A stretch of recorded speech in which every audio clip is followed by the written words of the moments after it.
ओम नमो भगवते वासुदेवाय।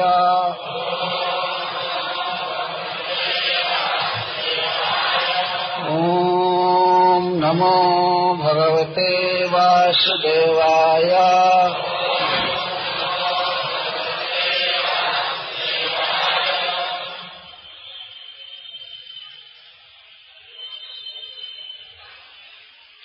हरेर्गुणाक्षिप्तमतिः भगवान् बादरायणिः अभ्यगान् महदाख्यानम् नित्यं विष्णुजनप्रियः। हरेर्गुणाक्षिप्तमतिः भगवान् बादरायणिः अभ्यगान् महदाख्यानम् नित्यं विष्णुजनप्रियः।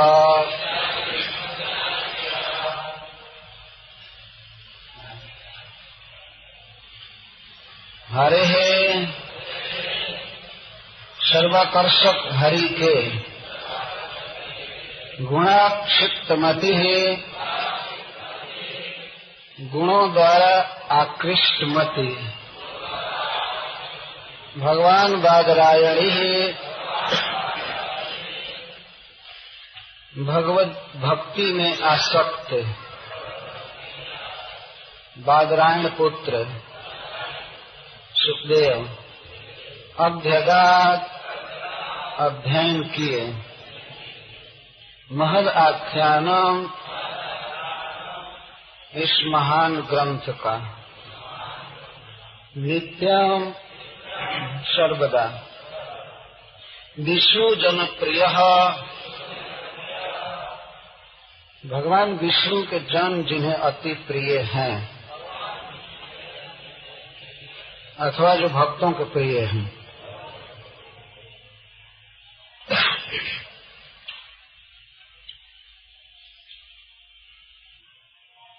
तो सौनक जी का प्रश्न है कि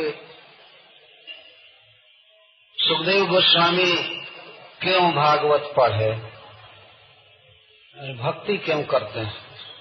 उसका तो उत्तर हुआ कि भगवान के ऐसे गुण हैं कि कोई भी व्यक्ति भक्ति करता है। तो दूसरा प्रश्न इसमें छिपा हुआ है। सुखदेव स्वामी जी दूसरा प्रश्न उत्थापन करते हैं कि ननु भक्तिम कुर्वन्तु नाम एतत् शास्त्राभ्यासे सुखस्य किम कारणम। भक्ति करे कोई बात नहीं, भक्ति हम भी समझते हैं कि भक्ति सभी लोग करते हैं, आत्माराम मुनिगण भी भक्ति करते हैं, ठीक है, लेकिन इस शास्त्राभ्यास की क्या आवश्यकता है। भक्ति का सभी अर्थ जनरल जानते हैं, कुछ जप करना, भगवान की सेवा करना, प्रणाम करना, भोग खाना, भगवान का प्रसाद खाना, अपने को दास मानना। तो क्या यह आवश्यक है कि भक्ति करने वाले ये शास्त्राभ्यास करें। क्या शास्त्र के अभ्यास करने की आवश्यकता है। शास्त्राभ्यास का मतलब है श्लोकों को रटना, उनकी व्याख्या करना और समुचित ढंग से उसको गुरु के द्वारा सुनना। इसकी क्या आवश्यकता है।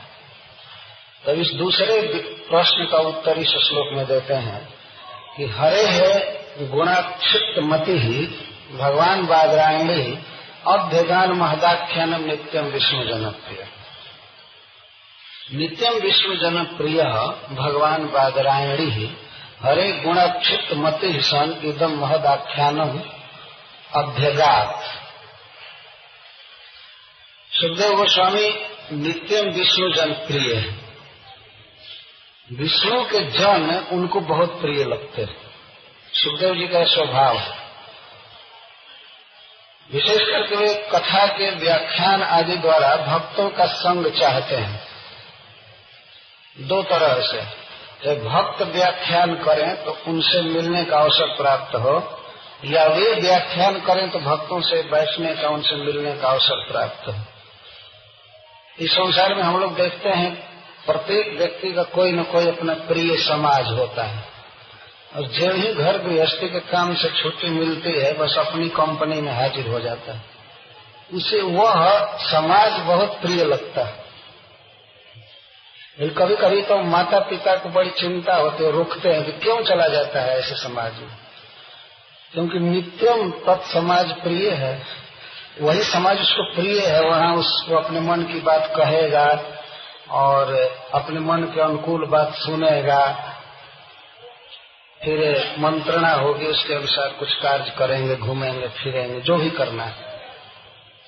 तो जिसको विष्णु प्रिय होगा तो विष्णु जन भी उसे प्रिय होंगे। और नित्य या नहीं कि चलो 2-4 घंटा बैठे भक्त के साथ, इसके बाद अब उब गए, प्रिय नहीं लग रहे हैं, अब दूसरा काम करें। सुखदेव गोस्वामी के लिए कहा जा रहा है नित्यम विष्णु जन प्रिय।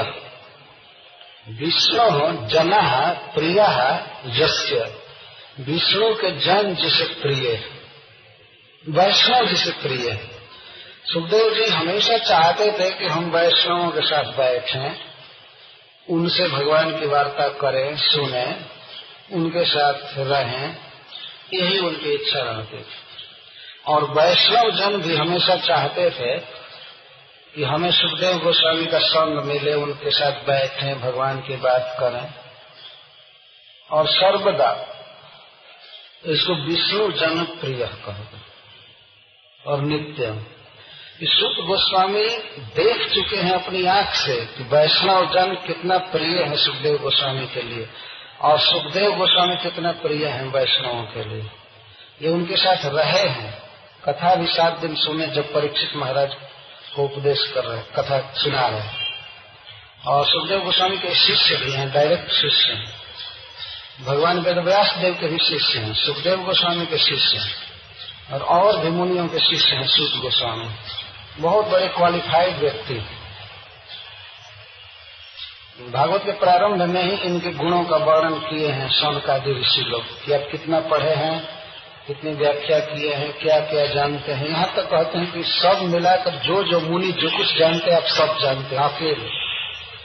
यानी वेद विदाम श्रेष्ठो भगवान बादरायण अन्य च मुनिय सुत परावर विदो विदु वेत्थ तुम सम तत्सर्वम्, आप सब जानते हैं।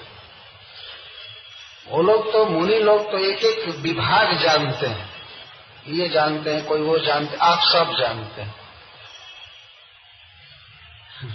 इसलिए आप शास्त्र का अर्थ जानते हैं। बताइए कि शास्त्र का सार क्या है और एकांतिक श्रेय क्या है। तो सुखदेव गोस्वामी से इन्होंने सुना है और भगवान वेदव्यास देव से भी सुना है। वास्तव में यह आध्यात्मिक जीवन, भगवान की भक्ति इतना व्यापक है कि एक जन्म ही नहीं, हमारा कई जन्म लगेगा इसके आस्वादन में, और फिर भी तृप्ति नहीं होगी। शरीर बदल जाएगा लेकिन भगवान के प्रति भक्ति में कभी सेटिस्फैक्शन नहीं होगा कि अब बहुत हो गया, बहुत हो गया। इसलिए इसके विषय में बहुत सुनने की आवश्यकता है, बहुत बहुत सुनना। तो सूत गोस्वामी सुने थे, उन्होंने देखा था, तो जानते हैं कि सुखदेव गोस्वामी नित्य विष्णु जनप्रिय हैं। वैष्णव उनसे प्रेम करते हैं और वे वैष्णव से प्रेम करते हैं। और भगवान बादरायणी है, ऊपर भगवान बादरायण आया था और यहाँ भगवान बादरायणी मतलब बादरायण के पुत्र बादरायणी। भगवान श्री कृष्ण के दया और सौंदर्य को सुन करके इतना आकृष्ट हो गए, इतनी ललक बढ़ गई कि इसके चलते उन्होंने इस महान ग्रंथ का अध्ययन किया। इससे सिद्ध होता है कि वास्तव में जो भक्त भगवान का होगा, भक्ति करेगा, तो उसको कृष्ण के गुणों को सुने बिना, कहे बिना, चिंतन किए बिना उसे नहीं रहा जाएगा, उसकी आसक्ति होगी। तो उसकी आसक्ति, उसका हैंकरिंग, उसकी लालसा पूरी होगी श्रीमद् भागवतम से, और उसमें भी 10वें स्कंध में पूरी लालसा होगी। पूरी संपूर्ण लालसा की पूर्ति 10वें स्कंध से होती है। भगवान के गुणों का वर्णन है। ऐसे प्रथम स्कंध से 12 स्कंध तक श्री कृष्ण के अतिरिक्त इसमें एक अक्षर कुछ नहीं वर्णन किया गया है। फिर भी प्रकट जो उनके खिले हुए गुण हैं, उनकी रसिकता, उनका माधुर्य, सौंदर्य, करुणा, और अपनी दिव्य धाम में रहने वाले परिकरों के साथ उनका जो व्यवहार दशम स्कंध में परिस्फुट हुआ, तो वह और अधिक मन को खींचता है। भगवान के साथ किस तरह बिना संकोच के रहा जा सकता है, रहते हैं उनके परिकर, इसको उन्होंने प्रकट किया जीवों को अपने तरफ खींचने के लिए। यहाँ विठल देव को भी हम लोग देखते हैं कि इनके पास पहुंचने में किसी को कोई संकोच नहीं है। कोई भी जाकर के उनका स्पर्श सुख प्राप्त करता है, तिलक भी दे देता है, माला पहनाता है। इनके यहाँ बहुत बहुत भेदभाव नहीं।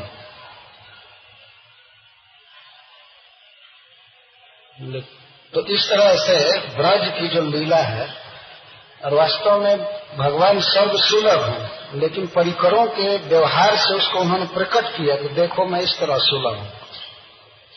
हमारे संग खेला जा सकता है, गलबाही दिया जा सकता है, हमको रस्सी में बांधा जा सकता है, चोर चोर कह करके भर्त्सना भी की जा सकती है। ये सब लीलाएं आई है। तो इन गुणों ने सुखदेव गोस्वामी को विवश कर दिया है ग्रंथ पढ़ने के लिए। तो जो भागवत नहीं पढ़ते हैं, तो इससे सिद्ध हुआ कि उनका मन पूरा पूरा भगवान के गुणों से आकृष्ट हुआ नहीं है ना। इस तरह से ये सिद्ध होता है। जिसका मन आकृष्ट होगा बिना पढ़े नहीं रहेगा, उसे संतोष ही नहीं हो सकता। अवश्य पढ़ेगा, अध्ययन करेगा। तो इस तरह सुत गोस्वामी सौनक जी के प्रश्नों का उत्तर देकर सुत गोस्वामी अब उनके पहले प्रश्न का उत्तर दे रहे हैं। सौनक जी ने पूछा था कि महाराज परीक्षित क्यों आमरण अनशन व्रत किए, गंगा जी के तट पर बैठे। तो तस्त जन्म महाश्चर्यम कर्माणि च गृणीहीन। परीक्षित महाराज के आश्चर्यमय जन्म की कथा हमें सुनाई है, और उनके कर्म की, और जथैव निधनम गता उसे सुनाइए। तीनों आश्चर्यमय है। महाराज परीक्षित का गर्भ में रहना आश्चर्यमय, उनका जन्म, गर्भ में थे तभी ब्रह्मास्त्र का आघात हुआ, और भगवान उनकी माँ के पेट में जाकर के उनको दर्शन दिए। बड़े बड़े योगी लाखों वर्ष तपस्या करके भी जिस प्रभु का दर्शन नहीं पाते हैं, वो भगवान परीक्षित को जाकर गर्भ में दर्शन दिए, बहुत सुंदर दर्शन के साथ, सुदर्शन के साथ। हरीश्वरी जी ने लिखा है कि अन्य लोगों को दर्शन होता होगा, दर्शन भर होता है, लेकिन परीक्षित महाराज को सुदर्शन हुआ, सुदर्शन के साथ दर्शन हुआ। सुदर्शन चक्र से भगवान ने रक्षा किया, और परीक्षित महाराज जीवन भर याद करते थे उस चक्र का घुमाना। लोगों को दर्शन होता होगा, दर्शन भर होता है, लेकिन परीक्षित महाराज को सुदर्शन हुआ, सुदर्शन के साथ दर्शन हुआ। सुदर्शन चक्र से भगवान ने रक्षा किया, और परीक्षित महाराज जीवन भर याद करते थे उस चक्र का घुमाना, गदा का घुमाना चारों तरफ से। गदा वो घुमाते रहे, दोनों अस्त्र भगवान लिए थे। टीका की जाती है कि भगवान भी भक्त वात्सल्य बस ये सोचने लगे, कहीं मेरा एक अस्त्र फेल किया तो दूसरे से काम होगा। उनका कोई भी अस्त्र अमोघ है, लेकिन भक्तों से इतना प्रेम है कि भगवान भी घबरा जाते हैं। जैसे कोई माँ अपने बच्चे की रक्षा करने के लिए घबरा जाए, उस तरह से भगवान में संभ्रम आ गया। मुझे दोनों अस्त्र लेकर चलना चाहिए। तो गदा घुमा रहे थे गर्भ के चारों तरफ, और चक्र सुदर्शन चक्र से ब्रह्मास्त्र को समाप्त कर दिए, इस रक्षा की। तो महाराज परीक्षित का जन्म आश्चर्यमय है, कर्म भी आश्चर्यमय है। कर्म इतना प्रबल है कि उन्होंने कलयुग का दमन कर दिया कि तुम यहाँ अपना प्रभाव नहीं डाल सकते। लेकिन वह कलयुग एक ब्राह्मण के सिर पर सवारी किया, उसने उसकी मति को विफल कर दिया। जो कुछ लोग कहते हैं कि वो महाराज परीक्षित के मुकुट में समा गया था, ये हो गया था, ये सारी बातें झूठी हैं। वो महाराज परीक्षित के कपार पर नहीं कलयुग चढ़ा था, उस ब्राह्मण के कपार पर चढ़ गया था और महाराज परीक्षित को हटाना चाहता था। इस तरह से इनका कर्म भी अद्भुत है कि साक्षात काल को भी इन्होंने वश में किया था। कलयुग एक काल है, एक समय है, उसका समय आ गया था, लेकिन फिर भी महाराज परीक्षित ने कहा कि मेरे शासन में तुम्हें नहीं रहना है। और निधन भी आश्चर्य में है। 7 दिन के बाद इनकी मृत्यु होगी। ब्राह्मण ने श्राप दिया तो सब कुछ छोड़कर भागवत सुने। श्रीमद् भागवत सुनते सुनते ही इन्होंने देह त्याग किया और भगवान के धाम में गए। ऋषि मुनियों ने स्पष्ट इनसे कह दिया कि जब तक आप भगवान के धाम में नहीं चले जाते हैं हम लोग आपके साथ बैठेंगे, इतना कहते हैं। तो ऋषि मुनि की वाणी झूठी होती नहीं, वो लोग जानते थे कि तो शुरू से ही भक्त हैं तो भगवान के धाम में जाएंगे निश्चित। लोकम परम दुर्जस्कम विशोकम, आप निश्चित ही उस लोक में जाएंगे जहाँ कोई शोक नहीं है, जहाँ रज नहीं, जो सब तरह से सुख से भरा हुआ है। और हम लोग देखेंगे आपका जाना उस दिव्य जगत में, वैकुंठ, और यहीं बैठे रहेंगे जब तक आप नहीं जाएंगे। इस तरह से कहे। तो इनका निधन भी आश्चर्यमय है, जन्म आश्चर्यमय, कर्म आश्चर्यमय। तो महाराज परीक्षित के जन्मादि को कहने के लिए शुद्ध गोस्वामी एक प्रतिज्ञा कर रहे हैं। परीक्षितोऽथ राजर्षे जन्म कर्म विलापनम संस्थान च पांडुपुत्राणाम वक्षे कृष्ण कथोदयम। परीक्षितः अथ राजर्षे, अथ एक प्रश्न का उत्तर देकर के अब वास्तविक कथा प्रारंभ कर रहे हैं। अथ मंगल के लिए। अथ राजर्षि परीक्षितः, राजर्षि परीक्षित के जन्म, कर्म और विलापनम या विलायनम। महाराज परीक्षित के जन्म और अद्भुत कर्म और उनके शरीर त्याग की कथा को मैं सुना रहा हूँ। और संस्थान के पांडु पुत्राणाम, और महाराज पांडु के युधिष्ठिर आदि पुत्रों के संस्था को सुना रहा हूँ। किस तरह वे वैकुंठ गए, भगवान कृष्ण के लीला में प्रवेश किए, इसको मैं सुना रहा हूँ। और ये सारी कथाएं कृष्ण कथोदयम हैं। इन कथाओं से कृष्ण कथा का उदय होता है।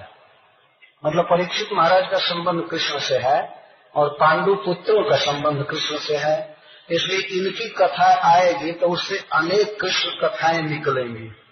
कृष्ण कथा नाम उदयो येभ्य ता, जिन कथाओं से भगवान कृष्ण की कथाएं निकलती हैं।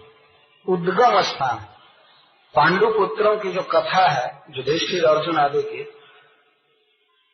तो वहां से कृष्ण कथाएं निकलती हैं। और प्रायः भगवान श्री कृष्ण की समस्त लीलाएं इन पांडु पुत्रों से संबंधित।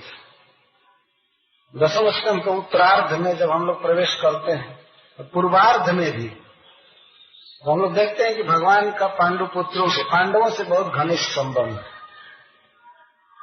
तो कृष्ण कथा, कृष्ण कथोदयम वक्ष, इससे सिद्ध होता है कि सूत गोस्वामी वास्तव में कृष्ण कथा ही कहना चाहते हैं, लेकिन कृष्ण कथा जहाँ है वहां से स्टार्ट कर रहे हैं। जो मंजूषा जैसा है, भवन जैसा, जिसमें कृष्ण कथा भरी हुई है, तो उसका ताला खोल रहे हैं, यहाँ से प्रवेश करते हैं। ये परीक्षित महाराज के जन्म को कहते हैं कृष्ण आ जाते हैं, कर्म को कहते कृष्ण आएंगे, पांडवों की चर्चा करते कृष्ण आएंगे। क्षण क्षण में कृष्ण कथा, कृष्ण कथा, कृष्ण कथा उदित होती है। तो वक्षे कृष्ण कथोदयम, मैं कृष्ण कथा का उदय कहूंगा, प्रारंभ करूंगा। सौनक जी के प्रश्न का उत्तर दे रहे हैं। तत्र परीक्षित जन्म निरूपयिष्यन् आदौ तावत् गर्भस्य एव अश्वत्थामनो ब्रह्मास्त्रात् कृष्णेन रक्षित इति कथां प्रस्तौति। तो परीक्षित महाराज के दिव्य जन्म की कथा कहने के लिए सुत गोस्वामी पहले यह व्यक्त कर रहे हैं कि किस प्रकार भगवान श्री कृष्ण ने गर्भ में परीक्षित की रक्षा की। तो इसको भी कहने के लिए पहले ब्रह्मास्त्र किस तरह चलाया अश्वत्थामा, इस कथा को कह रहे हैं। जदा मृधे कौरव सिंजयानाम वीरे स्वथो वीर गतिं गतेषु वृकोदरा विद्ध गदाधिमर्ष भग्नोरुदण्डे धृतराष्ट्रपुत्रे भर्तुः प्रियं द्रोणिरिति स्म पश्यन् कृष्णाश्रुतानां सततां शिरांसि उपाहरत विप्रियमेव तस्य जुगुप्सितं कर्म विगर्ह्यन्ति। जदा कौरव मृत सृंजयाना मृधे, जब कौरव और पांडवों के युद्ध में वीरेषु वीर गतिम गतेषु, जब सभी वीर वीर गति को प्राप्त हो गए, मतलब स्वर्ग चले गए, और उस युद्ध के अंतिम दिन अंतिम दृश्य में जब वृकोदर के घुमाई हुई आविद्ध, तो घुमाई हुई गदा के वेग से धृतराष्ट्र पुत्र दुर्योधन की दोनों जांघें टूट गई, उस समय अश्वत्थामा अपने स्वामी का भरण पोषण करने वाले दुर्योधन का प्रिय ये इसी तरह से होगा, ये सोच करके कृष्णा के सोए हुए पुत्रों का मस्तक काटकर दुर्योधन को उपहार के रूप में ले गया। उपाहरत, उपहार दिया। कौरव और सृंजय, कौरव तो आप समझ रहे हैं, कौरव दुर्योधन आदि को कहते थे, महाराज युधिष्ठिर आदि को भी कौरव कहा जाता है। लेकिन जब खास करके महाभारत युद्ध में भेद बताया जाता है, पांडव का भेद कौरव का, तो कुछ विशेष शब्दों का प्रयोग किया जाता है। यहाँ सृंजय का अर्थ है महाराज द्रुपद की सेना, वो सृंजय वंश कहे जाते थे द्रुपद महाराज। तो द्रुपद महाराज बहुत बड़ी सेना लेकर पांडवों के पक्ष में आए थे, क्योंकि वे अर्जुन के ससुर थे, पांचों पांडवों के ससुर थे, द्रौपदी के पिताजी थे। ये स्वाभाविक है, बंधुत्व है, सौहार्द था उनका, तो उस युद्ध में उन्होंने भाग लिया था, बड़ी सेना में। और सेनापति भी उनका पुत्र बना था, धृष्टद्युम्न। इसीलिए पांडवों की सेना को सृंजय की सेना कहा जाता था। संख्या की दृष्टि से भी वो बहुत काफी थे, और सेनापति स्वयं द्रौपदी का भाई बना हुआ था, द्रुपद महाराज का पुत्र। इसीलिए डिस्टिंक्शन में कहा जाता था कौरव सृंजयानम, कौरव और सृंजयों में युद्ध हो रहा है। पांडवों की सेना को सृंजय सेना कहा जाता। तो अपने अपने जो संबंधी थे, सुहृद थे, वे भाग लिए थे युद्ध में। तो जब कौरव और सृंजयों में युद्ध हुआ, मृध कहते हैं युद्ध को, जहाँ मरना ही अंतिम रिजल्ट होता है, उसको मृध कहा जाता है। युद्ध हो रहा है तो मरण हो गए। तो कौरव और सृंजयों के युद्ध में अथ वीरेषु वीर गतिम गतेषु, जब समस्त वीर वीर गति को प्राप्त हो गए। वीर गति क्या है? स्वर्ग। शरीर छूटने के बाद जीव को अपने कर्म के अनुसार कहीं न कहीं जाना पड़ता है, इसको उसकी गति कहते हैं। सदगति हो या दुर्गति हो, कुगति हो, जो भी हो, लेकिन प्रत्येक आत्मा को शरीर छोड़ने के बाद जाना पड़ता है। तो ऐसे शास्त्र कहता है, और लोक में भी प्रसिद्धि है, कि जो व्यक्ति युद्ध में मरता है वह स्वर्ग जाता है। इसको वीर गति कहते हैं, वीर गति। यहाँ तक कि हमारे वर्तमान सरकार में, एक भारतीय सरकार में, कांग्रेस के समय में ही जो सेना पर वीर मारे जाते थे तो उनको भी वीर गति का पुरस्कार दिया जाता था, उनके परिवार को दिया जाता था। आज भी वो शब्द प्रयुक्त होता है, वीर गति कहते हैं। जो चाइना के साथ भारत का युद्ध हुआ, विशेष करके उसमें इस शब्द का प्रयोग किया गया, वीर गति। बहुत बड़ा सम्मान है, देश के लिए मर गए कुछ वीर। निश्चित है कि वे युद्ध में मरने पर स्वर्ग गए, ये जनरल नियम भगवान ने बनाया है। अर्जुन से कहते हैं हतो वा प्राप्स्यसि स्वर्गम, यदि मारे जाओगे तो स्वर्ग का राज रखा हुआ है, और जीतोगे तो यहाँ राज रखा हुआ है, दोनों हाथ में लड्डू है। और भाग जाओगे तो यहाँ भी बेइज्जती होगी और आगे नरक में गिरोगे। युद्ध न करना तुम्हारे लिए बहुत बुरा है। अवाच्य वादंश्चते वक्ष्यन्ति तवाहिता, तुम्हारे दुश्मन, तुम्हारे शत्रु तुम्हारे विषय में नहीं कहने लायक बात कहेंगे। युद्ध नहीं करना था तो चुपके से आते ही नहीं, और यहाँ बीच में आकर के रथ पर बात करके और जाओगे तो लोग सोचेंगे कि ये कौरवों की विशाल सेना को देखकर भाग चल, क्या कहेंगे तुमको, है ना। अर्जुन युद्ध को रोक दिए। अब शस्त्र संपात होने वाला था, प्रवृत्ति शस्त्र संपात है, बिगुल बच चुका था, चैलेंज शंखवादन हो चुका था, अब केवल बाण चलाना था, युद्ध करना था। तब तक अर्जुन रथ पर खड़े होकर धनुष से उन्होंने इशारा किया, ऐसे नहीं अभी रोको रोको रोको। तो अर्जुन एक माने हुए वीर थे, माने हुए क्या, उस महाभारत में सबसे बड़े वीर वही थे, क्योंकि बहुत बार युद्ध हुआ था। भीष्म पितामह के साथ भी युद्ध उनका हुआ था, कर्ण के साथ युद्ध हुआ था, सब लोग भाग गए थे रणभूमि से। विख्यात वीर थे, अगर वे इशारा कर रहे तो सबको रुकना ही था। और सारथी भगवान थे, और भगवान की ख्याति तो सर्वत्र फैली ही थी, इसलिए युद्ध रुक गया। लोग सोचने लगे कुछ विशेष बात होगी, कुछ होगी। कुछ लोग तो कानाफूसी कर रहे थे। जब बीच में रथ आ रहा था तो दुर्योधन आदि कह रहे थे देखो अब समर्पण के लिए अर्जुन आ रहा है, सरेंडर बोल दिया। मैं कहता था कि ये कायर लोग कभी मेरे सामने नहीं ठहर पाए। इस तरह से लोग अभी उसी समय बात करने लगे। तो अर्जुन युद्ध से चले गए होते तब क्या क्या कहे होते। तो भगवान कह रहे हैं कि तुम्हारे विषय में बहुत से लोग अवाच्य वादन से कहें। तो अर्जुन अपना वक्तव्य दिए और भगवान उनको समझाने लगे, जिसे भगवद गीता कहते हैं। तो युद्ध नहीं किए होते तो कितनी अवाच्य बातें कहते। लोक में भी गया व्यक्ति और युद्ध छोड़ने वाला परलोक से भी हाथ धो देता है, दोनों ओर से जाता। यहाँ शुद्ध गोस्वामी वीर गति शब्द का प्रयोग कर रहे हैं कि सभी वीर वीर गति को प्राप्त होगी। वीरों को जो गति मिलती है, जो उनके लिए निश्चित किया गया, वह मिला। जो सभी स्वर्ग गए, भगवत धाम में अधिकांश गए, या उद्धव जी के अनुसार तो सभी लोग भगवान के धाम में गए। तृतीय स्कंध में कहते हैं, क्योंकि महाभारत युद्ध में भगवान श्री कृष्ण ने एक स्पेशल अपनी करुणा प्रकाशित किया था कि जो भी वीर मरेगा, मरते समय उसे मेरा दर्शन होगा, चाहे अपने पक्ष का वीर हो चाहे विपक्ष का वीर हो।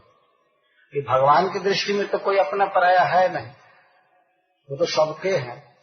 और इतने कृपालु कि उस युद्ध भूमि में पर्सनली मौजूद थे, साक्षात मौजूद थे। बहुत दूर से उनका स्मरण करके, उनका नाम लेकर के भी जीव भगवान के धाम में जाता है। तो फिर तो वहां वे थे और स्वयं भी वे क्षत्रिय का आचरण कर रहे थे। तो भगवान अपनी करुणा से सबको ये गति दे रहे थे। यहाँ वीर गति का अर्थ है वैकुंठ। कभी कभी स्वर्ग शब्द का प्रयोग वैकुंठ के लिए भी किया जाता है। तो जब सभी वीर भगवत धाम चले गए और अंतिम दृश्य क्या हुआ, अंतिम दृश्य था दुर्योधन और भीमसेन का युद्ध। अंतिम बहुत देर तक युद्ध होता रहा, निर्विशेष। निर्विशेष मतलब कोई हारा नहीं, कोई जीता नहीं। एक में शिक्षा अधिक थी तो एक में शारीरिक बल अधिक था। भीमसेन में बहुत शारीरिक बल था, लेकिन दुर्योधन गदा युद्ध का बहुत अभ्यास किया था, इसलिए भीमसेन के प्रहार को बचा लेता था। और भीमसेन पर प्रहार करता था तो भीमसेन में अपार बल था, इसलिए ये बच जाते थे। तो कोई डिफीट नहीं हो रहा था, कोई हार नहीं रहा था। लेकिन भीमसेन को भगवान ने संकेत किया था, जब युद्ध चल रहा था तो उसी समय भगवान ने अपनी जान ठोक करके दिखाया उनको। और भीमसेन तो भगवान के पार्षद हैं, जैसा कृष्ण कहे वही उनको करना है। जैसे अर्जुन युद्ध नहीं करना चाहते थे, लेकिन कृष्ण ने कहा युद्ध करो तो किए। अब धर्म है, अधर्म है, न्याय है, अन्याय है, इसको पांडुपुत्र नहीं जानते थे। कृष्ण जो कहते हैं वही करना धर्म, बस। यद्यपि गदा का वार जांघ पर करना एक अधर्म है, युद्ध के नियम के विरुद्ध था, लेकिन फिर भी भीम जी ने इशारा पाया और वे बहुत जोर से घुमा करके गदा में वेग बना करके और मारे। एक ही वार में उसकी दोनों जांघें टूट गई और गदा ने उसके शरीर को ऊपर उछाला। इतना वेग था उस गदा में, इसलिए आविद्ध शब्द का प्रयोग किया गया। आविद्ध का अर्थ है घुमाना। उनका तो क्रोध बढ़ा ही था भीमसेन का। वो पहले से ही द्रौपदी के अपमान आदि और वनवास के दुख आदि से क्षुब्ध थे। इनको रोका जाता था। वास्तव में इन्होंने प्रतिज्ञा किया था द्रौपदी का वस्त्र हरण करते समय, यदि मैं वास्तव में माता कुंती का पुत्र होऊंगा, पांडु का पुत्र होऊंगा, तो दुशासन की छाती को चीर करके खून पीऊंगा। ऐसा उन्होंने कहा था। उसी समय भारी सभा में सब लोग सुन रहे थे। धृतराष्ट्र इस बात को सुनकर कांप गए थे और धृतराष्ट्र के 100 पुत्रों को अकेले भीम ने मारा था। 18 दिन में संजय रिपोर्ट देते थे कि आज आपके 9 पुत्र मारे गए। तो क्या हुआ संजय, आगे कहो क्या हुआ, ये हुआ। रोज रिपोर्ट सुनते थे, शाम को पढ़ा जाता था। तो किसी दिन 13 मारे गए, किसी दिन ये मारे गए, बचा दुर्योधन, वो भी रिपोर्ट में सुन रहे। भगवान वेदव्यास देव ने संजय को दिव्य दृष्टि दिया था सुनाने के लिए, देख देख कर सुना रहे थे।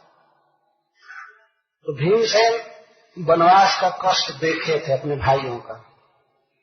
मेरी मृत्यु में फंसे हुए थे। एक बार राजा नहुष ने सर्प के रूप में पकड़ा था भीमसेन।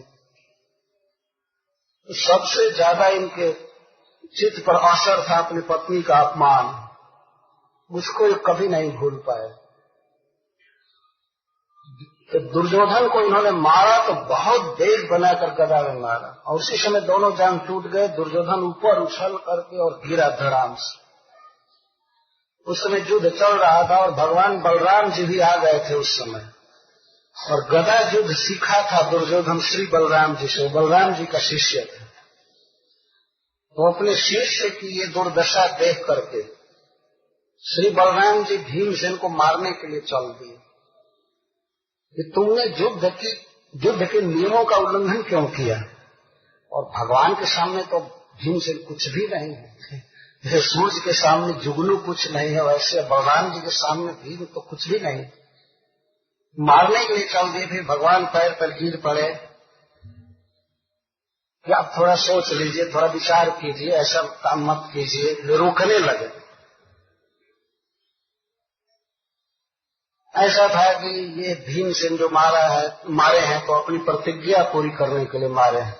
जिस समय इसने कहा था दुशासन से द्रौपदी को नग्न करके मेरी जान पर बैठा दो, उसी समय इन्होंने प्रतिज्ञा किया था कि मैं तुम्हारी जान तोड़ूंगा, तुम्हारी जान पर द्रौपदी नहीं मेरी गदा बैठेगी।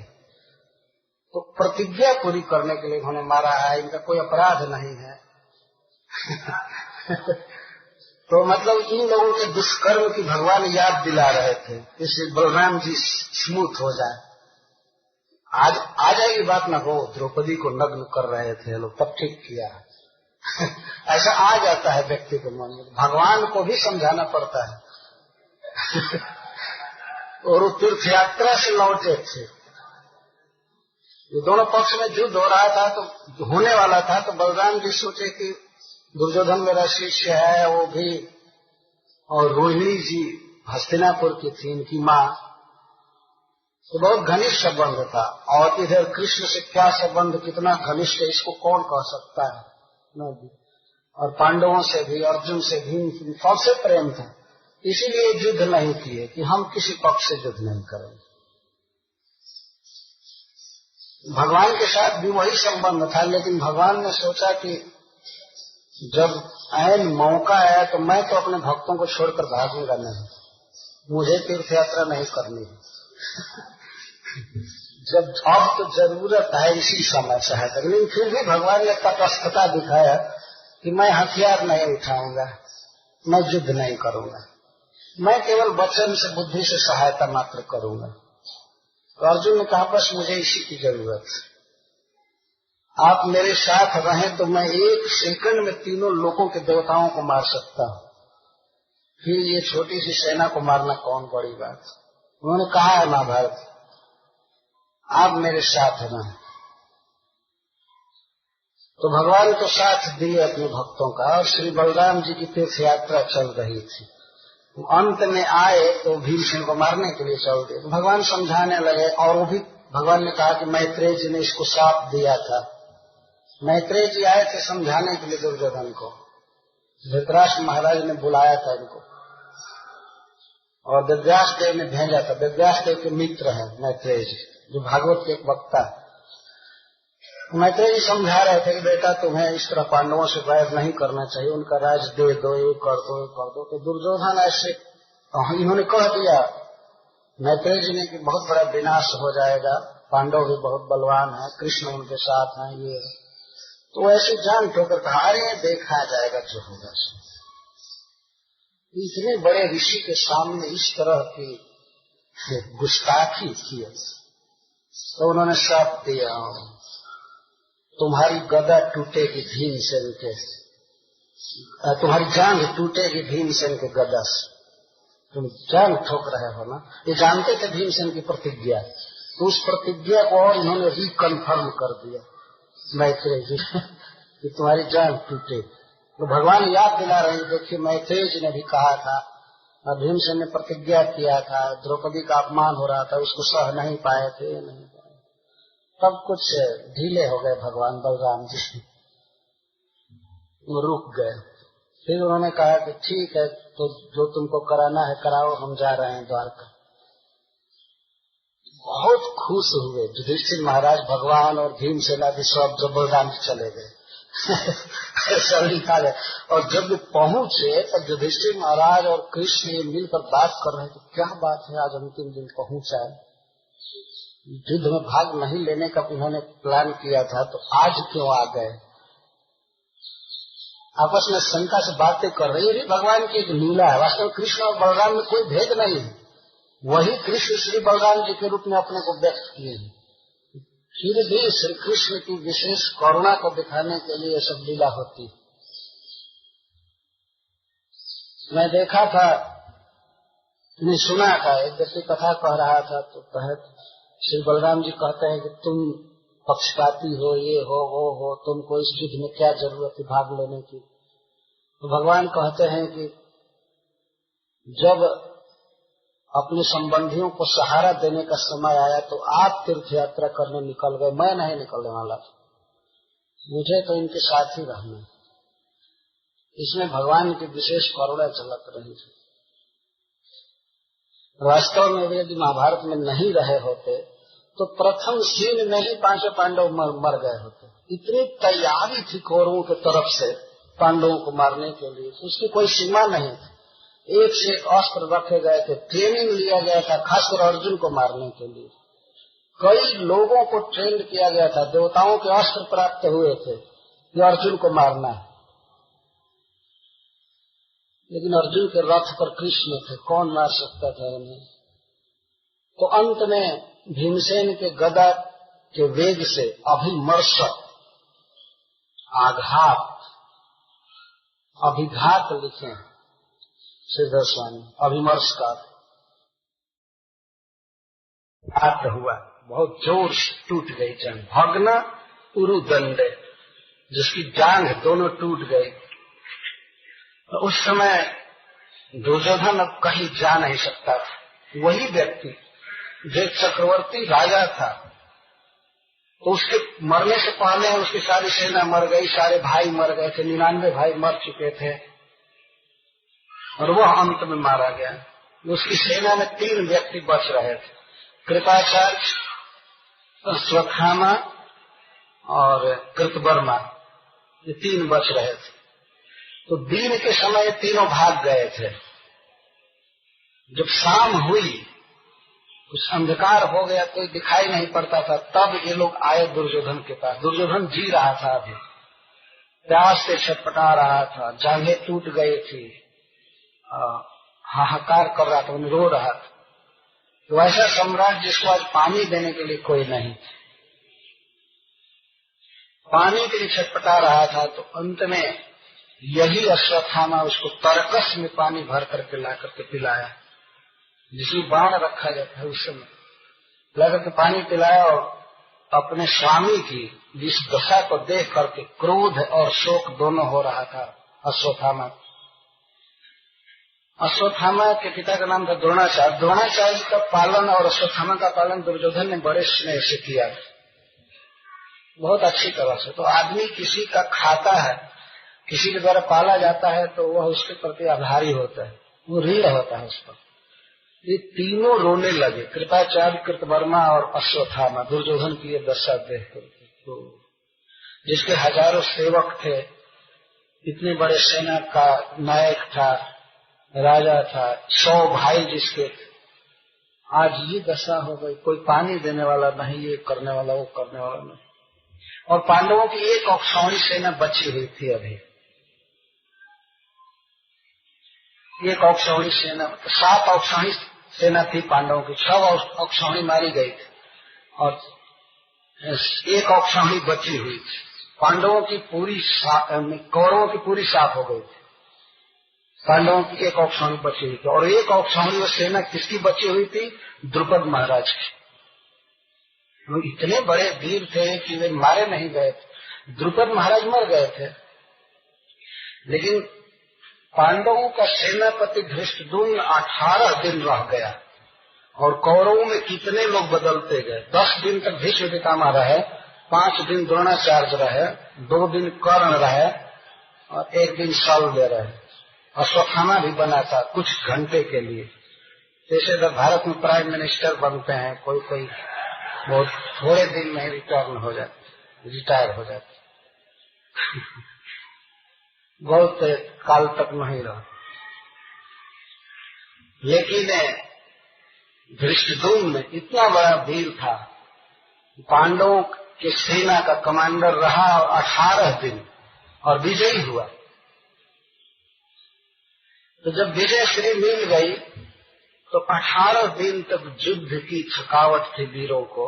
ये सब निश्चिंत सोए उस दिन अपने अपने कैंप में। जाड़ा का दिन था, तो भीतर सोए शिविर में, और ये बात करके कि अब कोई तो भय नहीं ना, आगे कल युद्ध करना है, तो अब आराम करना है। थके सो गए। और द्रौपदी के 5 पुत्र भी बचे हुए विजयी। तो अर्जुन के पुत्र थे अभिमन्यु, वो तो मारे गए थे युद्ध में, लेकिन द्रौपदी के 5 पुत्र जीवित थे। एक एक भाई से एक एक पुत्र हुए थे, वे भी निश्चिंत सोए हुए। उस दिन भगवान श्री कृष्ण ने पांडवों से कहा, युधिष्ठिर महाराज से कहा कि महाराज आज हम लोग बाहर ही सोए।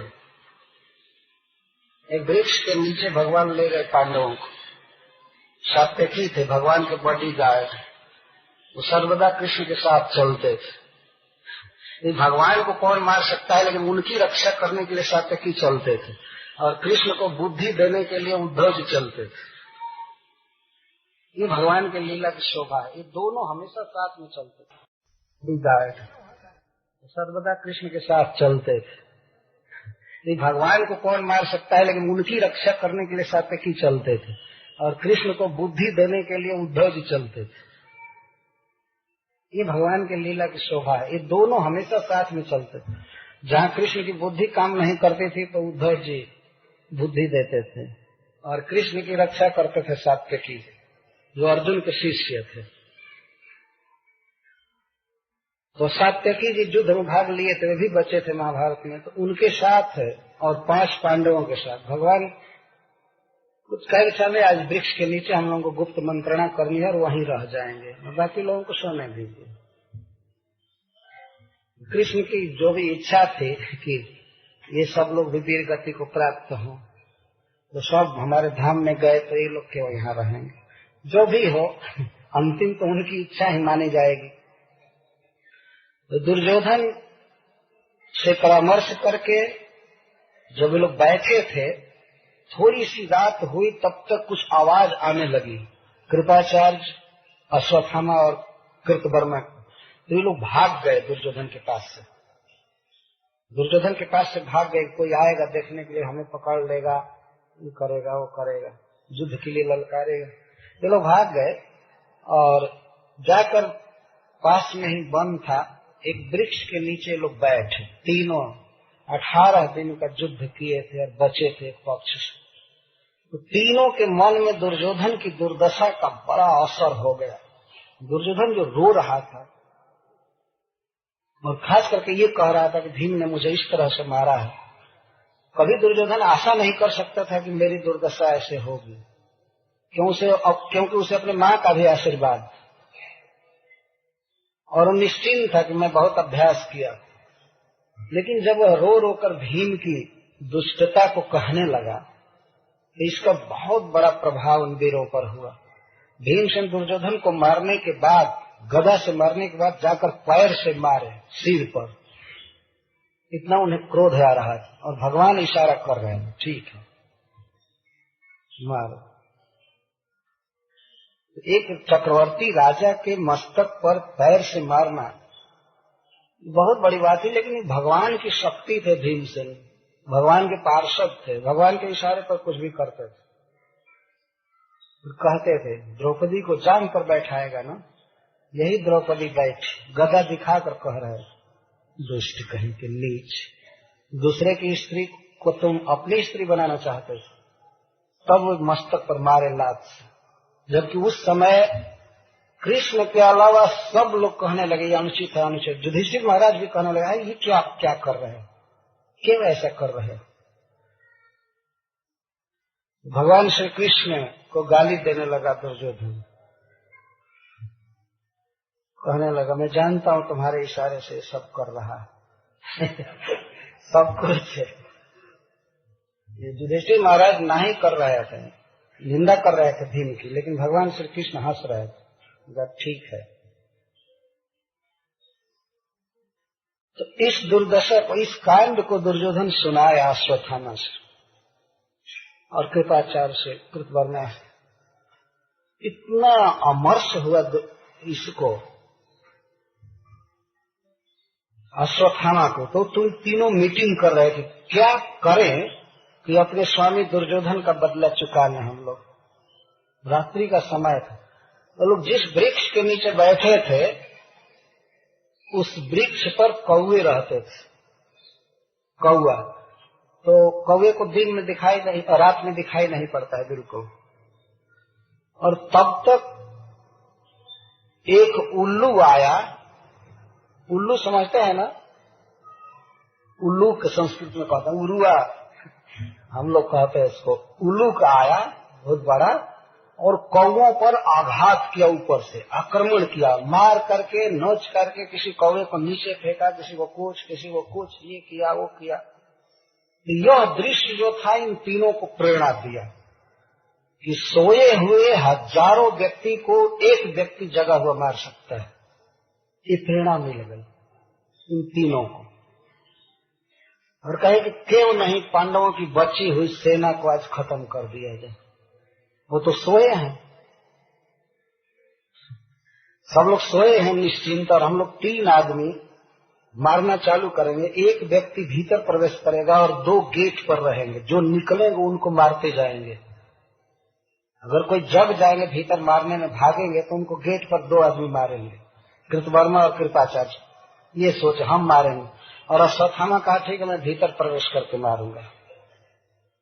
दुर्योधन का नमक खाए थे, दुर्योधन की दशा देख करके ऐसा भाव हुआ। यहाँ लिखा गया है कि भर्तु प्रियम द्रोणी इति स्म क्वेश्चन। द्रोणी द्रोण पुत्र अश्वत्थामा सोचा कि इसी से मेरे स्वामी का प्रिय होगा। जब मैं द्रौपदी के पुत्रों का मस्तक काट करके उसको उपहार के रूप में दूंगा तो कम से कम दुर्योधन आनंद से मरेगा, अंत में सुख से मरेगा। तो दुर्योधन का प्रिय करने के लिए ऐसा पश्चिम में सूर्य कहते हैं विप्रिय में वतस्य, दुर्योधन का इससे प्रिय नहीं हुआ, लेकिन अश्वत्थामा सोचे कि ऐसे प्रिय होगा। तो तीनों प्लान बना करके गए। पास में एक भगवान शिव का मंदिर था, वहां जा करके तीनों भगवान शिव से प्रार्थना करने लगे, बहुत स्तुति किए। अंत में भगवान शिव प्रकट हुए और अश्वत्थामा को एक तलवार दिए। ये महाभारत में कथा है, ये लो तलवार। उस तलवार को पा करके वो आया, वो भीतर प्रवेश किया। भीतर प्रवेश करके वो सब लोग सोए थे, वो खचखच खचखच काटना चालू किया, एक औक्षोहिणी सेना। तो आपस में लोग जगे, अंधकार था, तो ये भाव हो गया कि कोई भूत प्रकट हो गया है और मार रहा है सबको। तो सब घबरा गए और एक दूसरे से युद्ध करने लगे, अंधकार में लड़ने लगे। और अंत में पता लगाते लगाते पहुंचा धृष्टद्युम्न के पास, और धृष्टद्युम्न की छाती पर चढ़ गया, कहा तुमने मेरे बाप का वध किया है ना। द्रोणाचार्य का वध किया था धृष्टद्युम्न, 18 दिन सेनापति, तुमने मेरे पिताजी का वध किया है ना। तुमको मैं मारूंगा लेकिन तलवार से नहीं, यदि अस्त्र से मार दूंगा तो तुम स्वर्ग जाओगे। तुमको उस तरह से मारूंगा, तुमको मैं रगड़ रगड़ करके मारूंगा। तो अश्वत्थामा नहीं, धृष्टद्युम्न उठने की कोशिश की, लेकिन ये पूरा पकड़ लिया था।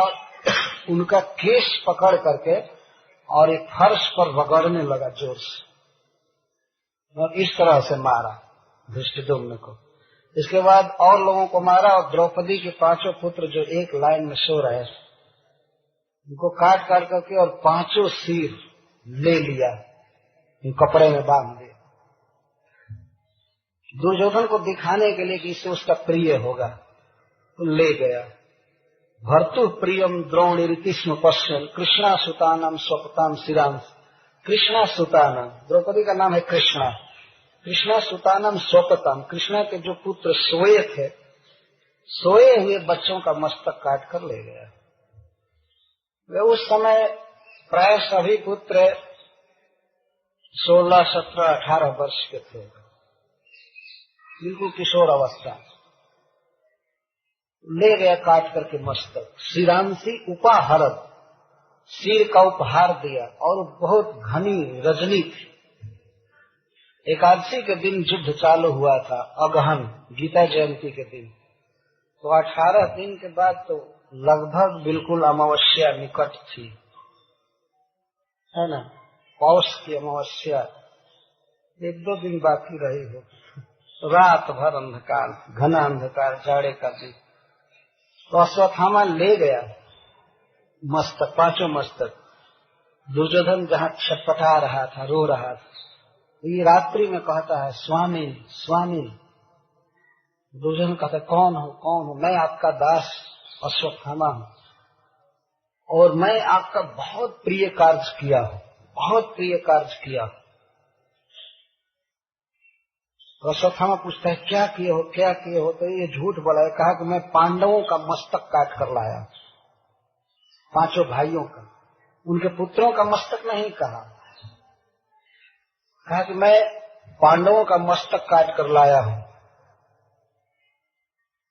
और आपके लिए बहुत खुशी की बात, जो कुछ भी हुआ लेकिन अंत में 5 भाई मारे गए। दुर्योधन को कुछ शक हुआ रात्रि में। उसने पूछा कि और श्री कृष्ण कहाँ थे। वो कहा कि उनका पता नहीं वो कहाँ थे, लेकिन मैं इन 5 का मस्तक काट करके लाया। वो सोचता था कि रात्रि में वो पहचानेगा नहीं और उसे बहुत सुख होगा, प्रिय लगेगा। दुर्योधन जानता था कि किसी भी अवस्था में श्री कृष्ण पांडवों को छोड़ नहीं सकते, और कृष्ण के रहते हुए पांडवों का मस्तक एक काट लाएंगे, कभी हो नहीं सकता है। इसका अनुभव था जीवन का बहुत बड़ा है कि कृष्ण के रहते और पांडवों का मस्तक काट करके कोई ला सकता है। उसने फिर पूछा, क्या पांडवों का मस्तक है? सही बोल रहा है? तो हाँ पांडवों का है। तो दुर्योधन मांगा, कहा कि हमारे पास लाओ, मैं चेक करना चाहता हूँ कि पांडवों का मस्तक है या दूसरे का है। तो पांडवों में वो भी भीमसेन का मस्तक फौलाद के समान कड़ा हो, लोहे के समान। उसका अनुभव था युद्ध में और सबके समय पांडवों का मस्तक कैसा। ये भगवान के द्वारा स्पेशल बनाया गया था। उनका शरीर स्पिरिचुअल था, वो कट भी नहीं सकता था। नैनम छिंदन के शस्त्राणी। तो दुर्योधन मांगा तो ले गया दिया। जब दुर्योधन दोनों हाथ से दबा रहा था मस्तक को, तो फंस के फूट जा रहा है। पांचों मस्तक फूट गए उसके दबाने से। तब उसने कहा कि ये तो पांडवों का मस्तक नहीं है, सत्य सत्य बताओ ये किसका मस्तक है? उसने कहा कि स्वामी ये उनके पुत्रों का मस्तक। तो दुर्योधन को यह बात बिल्कुल प्रिय नहीं लगी। उसके मन में एक बहुत भारी दुख हुआ कि वो हो, अब हमारे परलोक जाने के बाद भी लोग मुझ पर थूकेंगे कि यह बच्चों की हत्या कराया। लोग कहेंगे कि दुर्योधन हत्या कराया है पांडवों। तो अपनी इस कीर्ति के लिए वो शोक कर रहा था। ये सोच रहा था कि लोग कहेंगे कि अश्वत्थामा को प्रेरित करके और काम कराया। तो उसने कहा, अश्वत्थामा तुमने ठीक काम नहीं किया। तो दुर्योधन को बहुत प्रसन्नता हुई कि पांडवों का मस्तक कटा शुरू में, लेकिन अंत में पांडव के बच्चों का मस्तक कटा और इस कारण से इसकी अपकृति छाएगी। इस कारण से उसे बहुत शोक हुआ और उसी हर्ष और शोक के बीच में वो मर गया। तो विप्रियम एवं तस्य, तो अश्वत्थामा एक प्रकार से मारा उसको, उसका विप्रिय ही किया।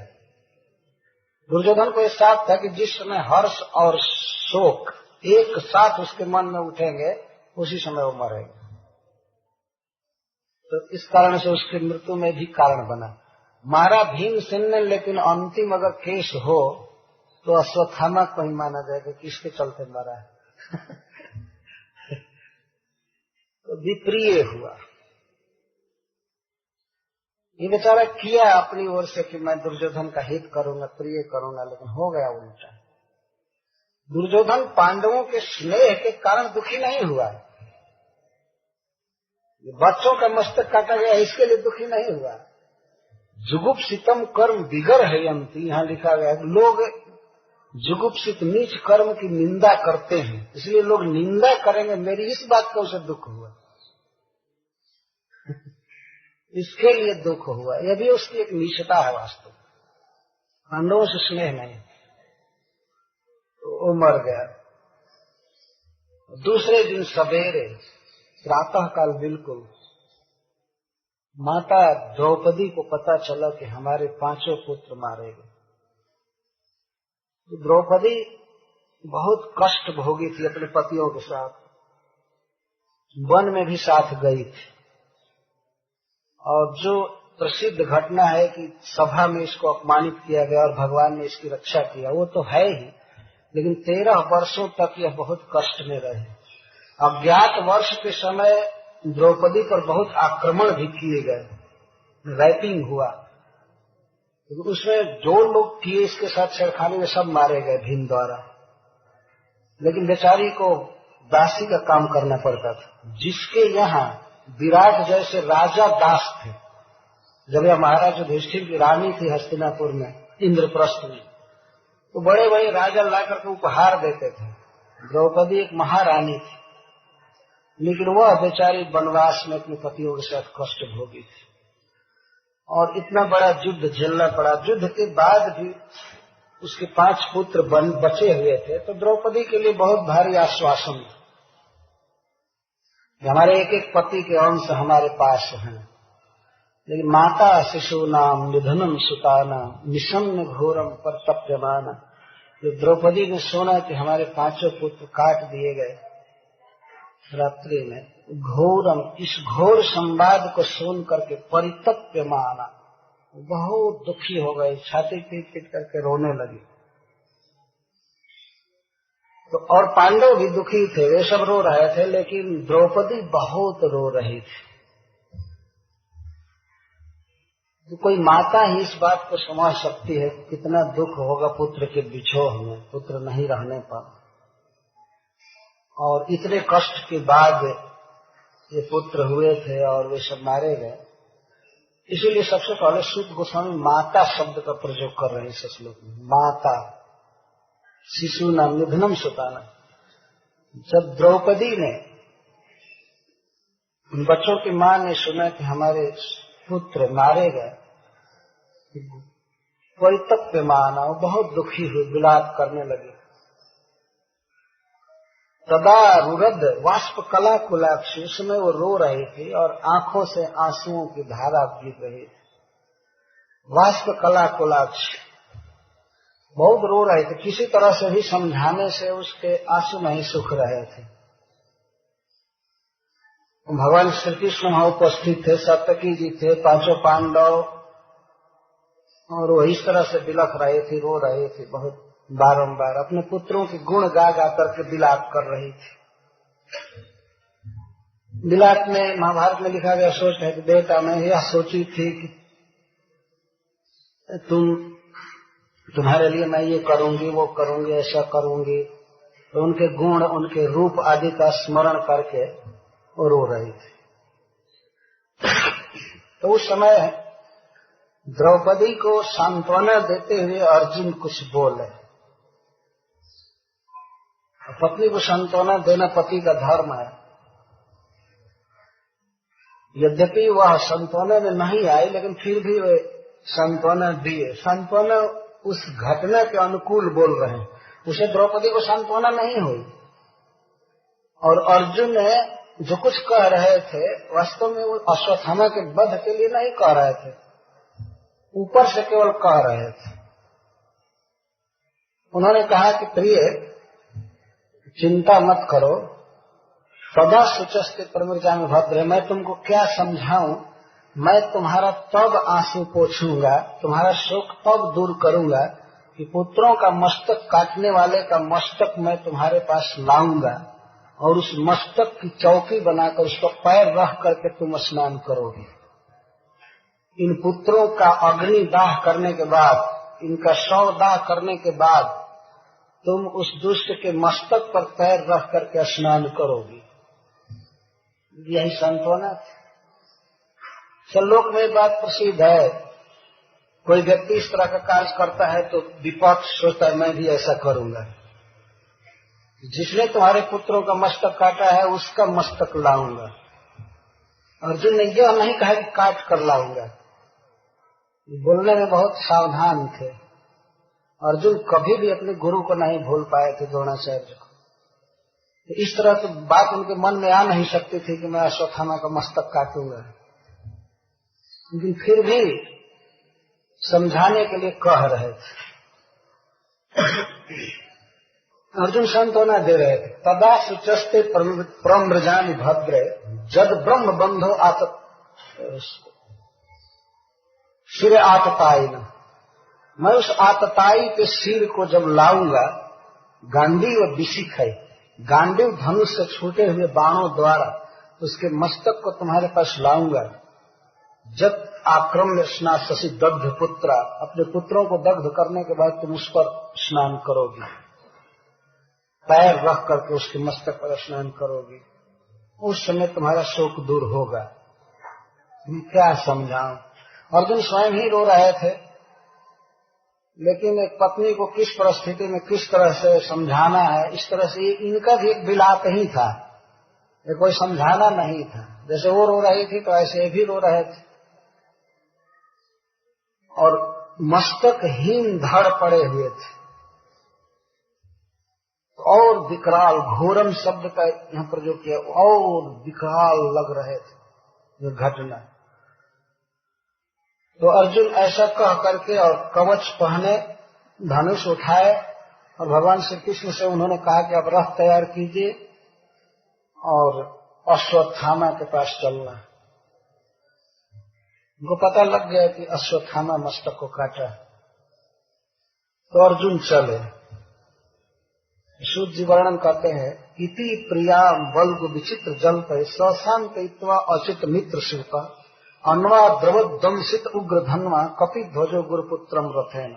इति इस प्रकार प्रियाम अपनी प्रिया द्रौपदी को समझाए किस तरह बल्गु विचित्र जल्प, बहुत सुंदर और विचित्र जल्प द्वारा। यह जल्प शब्द सिद्ध कर रहा है कि अर्जुन भी एक प्रकार की बात बक रहे थे, जल्पना कर रहे, उन्होंने फैक्ट नहीं कहा। तो रो रही थी तो रोने के अनुकूल बोल रहे थे, यह जल्पना थी। और इतना कहकर के अन्वा द्रवत चले अश्वत्थामा की तरफ। वो तो बहुत दूर था लेकिन फिर भी चले उसका पता लगा करके। दंसित, दंसित का अर्थ कवच बांध कर, धृत कवच, उग्र धनवा, भयंकर गांडीव धनुष लेकर के चले। जो गांडीव धनुष दग्ध नहीं हुआ था महाभारत युद्ध में, अभी उनके पास था, जिसके द्वारा उन्होंने देवताओं को भी जीता। वो गांडीव धनुष लेकर और कपि ध्वज, उनके ध्वजा पर, रथ पर हनुमान जी विराज रहे थे। गुरुपुत्र रथेन, अपने गुरुपुत्र को पकड़ने के लिए या बाहरी रूप से मारने के लिए चले। तमा पतंतम सविलक्ष्य दूरा, दूर से ही उसको पता लग गया, देख लिया अश्वत्थामा कि अर्जुन का रथ आ रहा है मेरे पीछे। वध किया था इसलिए उसको तो शंका तो थी ही कि इसकी प्रतिक्रिया होगी। तो बच्चों की हत्या करने से तो उसका वर्चस्व, उसका वर्च, उसका तेज फीका हो गया था, बहुत धूमिल हो गया था।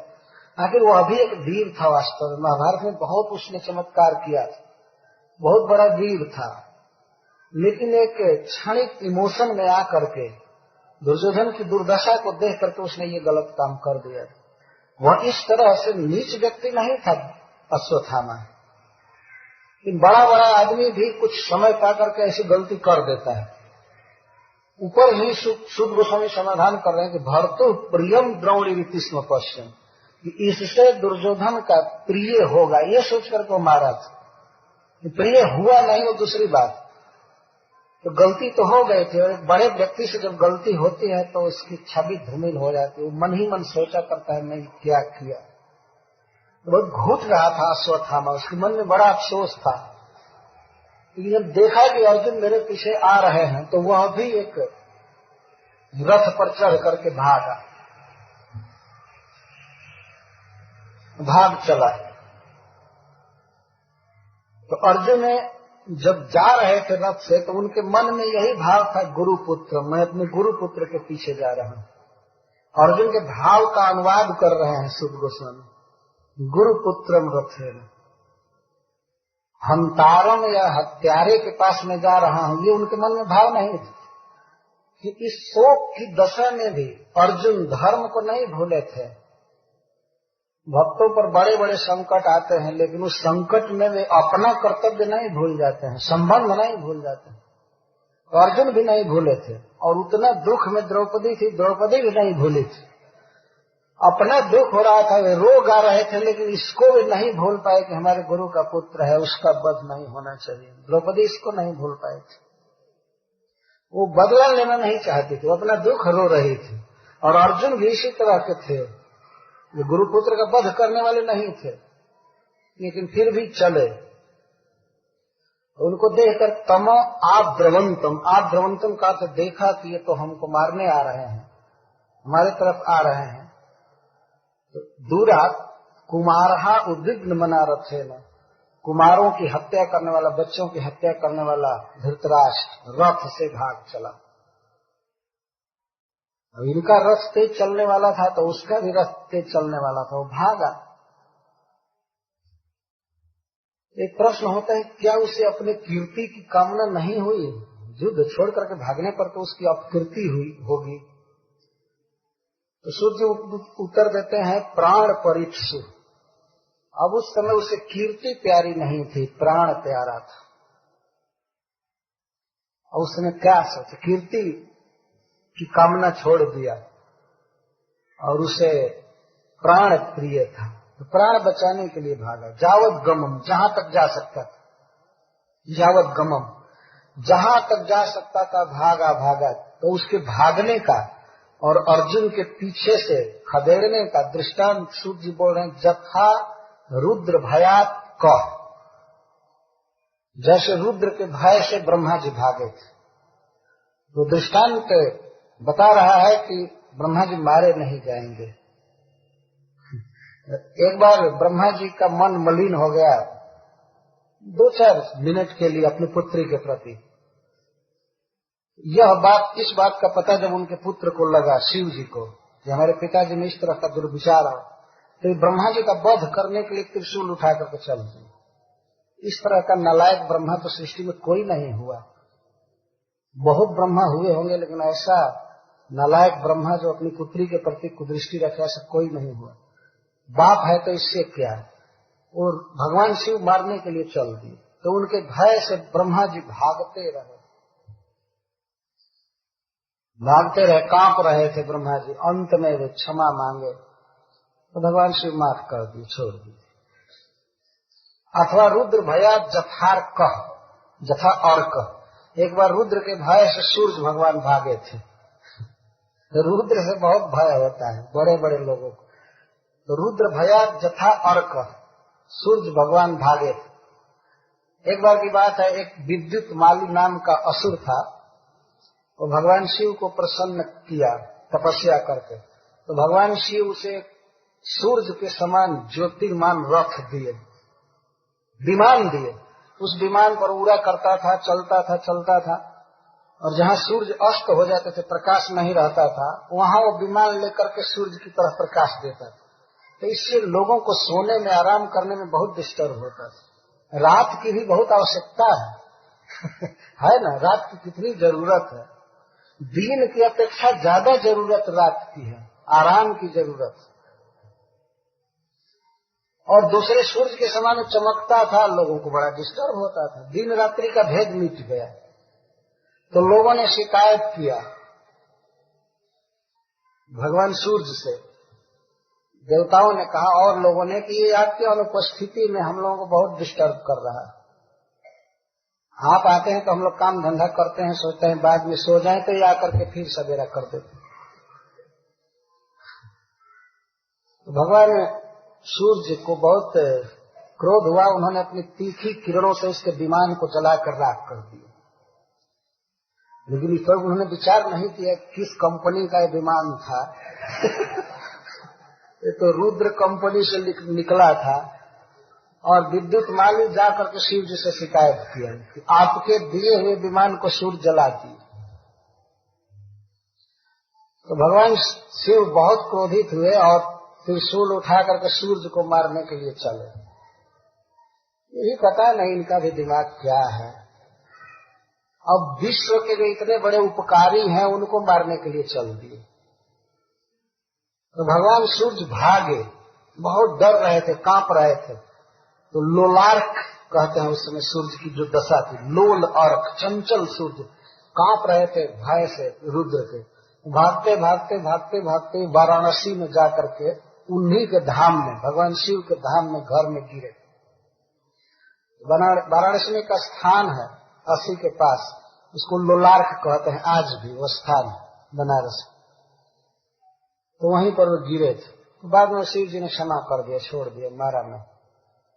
ये दृष्टांत स्मरण आ रहा है शुद्ध गोस्वामी को, जैसे रुद्र के भय से क अथवा रुद्र के भय से अर्क, जथार क या जथा क, ये पाठ भेद है। भागे थे उसी तरह से अश्वत्थामा अर्जुन के भय से भाग रहा था। तो भागने में बहुत भागा दौड़ी हो रही थी। इसका अर्थ ये है बहुत देर तक भागते रहे। वो सोचता था कि वो थक करके छोड़ देगा मेरा पीछा करना मेरा पीछा करना छोड़ देगा। तो भागता रहा लेकिन जावत गमम। लेकिन जैसे अंत में ब्रह्मा गिरे थे, जैसे सूर्य गिरे थे, उस तरह से उसके घोड़े थक गए। जथा भया क पराद्रव उर्व्याम, उर्व्याम पृथ्वी पर, जावत गमन। तो जब उसने देखा जदा अशरणम आत्मानम ऐक्षत श्रांत बाजनम, उसने देखा कि अब मेरा रक्षक दूसरा कोई अस्त्र नहीं, अब मुझे कोई नहीं बचा सकता है। जदा अशरणम आत्मानम ऐक्षत, तुमने देखा कि अब मेरी कोई शरण नहीं है। तो एक विकल्प है, प्रश्न उठता है कि अरे अभी भागना तो शरण है, भाग सकते हो। तो उसने देखा शांत वाजिनम, हमारे वाजी घोड़े सब थक गए। अब घोड़े हाँकने के बाद भी नहीं चल रहे थे, बेचारे कितना भागे। और उधर अर्जुन के घोड़े तो सब अप्राकृत थे, दिव्य थे, और सारथी तो कहना ही नहीं सारथी भी कमाल कर रहे थे, तो अब वो कितना भागे। घोड़े हाँकने के बाद भी नहीं चल रहे थे, बेचारे कितना भागे। और उधर अर्जुन के घोड़े तो सब अप्राकृत थे, दिव्य थे, और सारथी तो कहना ही नहीं सारथी भी कमाल कर रहे थे, तो अब वो कितना भागे। घोड़े थक गए, या थकने का मतलब ही घोड़े गिर पड़े, चलते चलते पस्त होकर गिर गए। जब गिर गए तो रथ त्याग करके भागा। तो अर्जुन भी धर्म युद्ध करने वाले थे, उन्होंने भी भगवान कृष्ण से कहा रथ रोक दीजिए। तो ये भी उतर गए रथ से, और ये भी पैदल पकड़ने के लिए भागे। जो व्यक्ति पैदल भाग रहा है तो उसको रथ पर चढ़ करके पकड़ना ठीक नहीं है। कोई पैदल दौड़ रहा हो, भाग रहा हो, उसको कोई कार से खदेड़े पकड़ने के लिए, ये तो ठीक नहीं है। तो युद्ध में पुलिस तो इस तरह पकड़ेगी ही लेकिन युद्ध जहाँ हो रहा हो उस तरह से युद्ध समान लोगों में होना चाहिए। और जो रथ छोड़ दिए, तो और उसने क्या किया कि उसके मन में विचार है, अश्वत्थामा के मन में विचार है कि ब्रह्मास्त्र ही मेरी रक्षा कर सकता है। किस तरह से रक्षा करेगा कि ब्रह्मास्त्र से मैं अर्जुन को ही समाप्त कर दूं, और वो आसानी से हो सकता था कार्य। उसके मन में विचार आया, लेकिन अर्जुन का वध करने के बाद भी ब्रह्मास्त्र पूरे जगत को ध्वस्त कर सकता था, वो जानता था। इसीलिए पहले के वीर अस्त्रों को लौटाना भी जानते थे। जिसका वो वध करना चाहते थे उसका वध हो जाने के बाद वो लौटा लेते थे। तो लौटाना नहीं जानता था कि कुछ भी हो, लौटे या न लौटे, मैं तो बच जाऊंगा, पूरी दुनिया मर जाए। अब मरता क्या न करता वो बेचारा। तो ब्राह्मण का लड़का था, इतना परेशान था, इतना परेशान। अब उसने देखा कि ब्रह्मास्त्र के अलावा मेरी कोई शरण नहीं, कोई रक्षक नहीं, तो ब्रह्मास्त्र चला दिया। अर्जुन पकड़ने गए थे, अब अर्जुन के प्राणों पर ही विपद आ गई। यह संसार इतना भयानक है कि अर्जुन जैसा व्यक्ति भगवान कृष्ण की शरण में गिर गया, त्राहीनाथ हमें बचाइए, क्या अस्त्र आ रहा है, क्या तेज है, क्या है। वो ये भी नहीं समझे कि अश्वत्थामा का चलाया हुआ बाण है।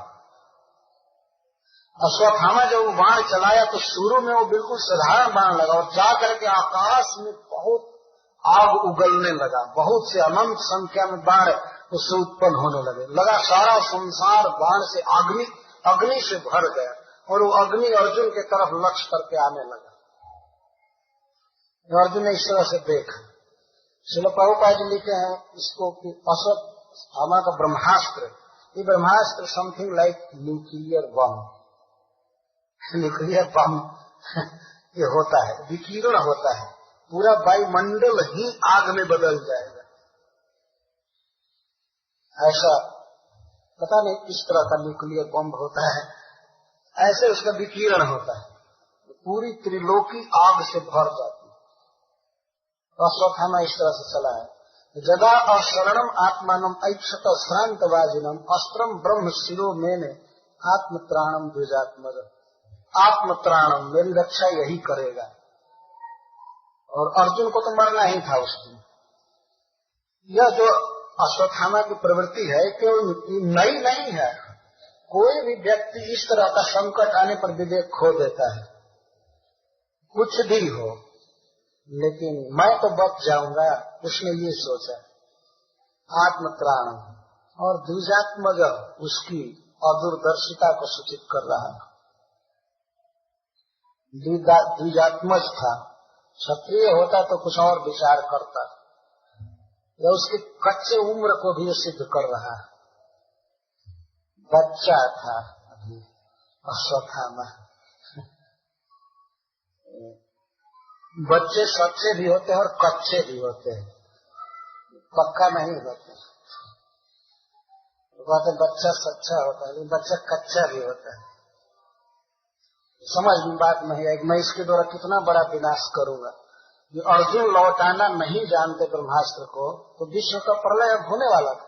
जनता ने यह मान लिया कि अब जगत का प्रलय होगा, उसके तेज को देखकर भागवत में आ रहा है।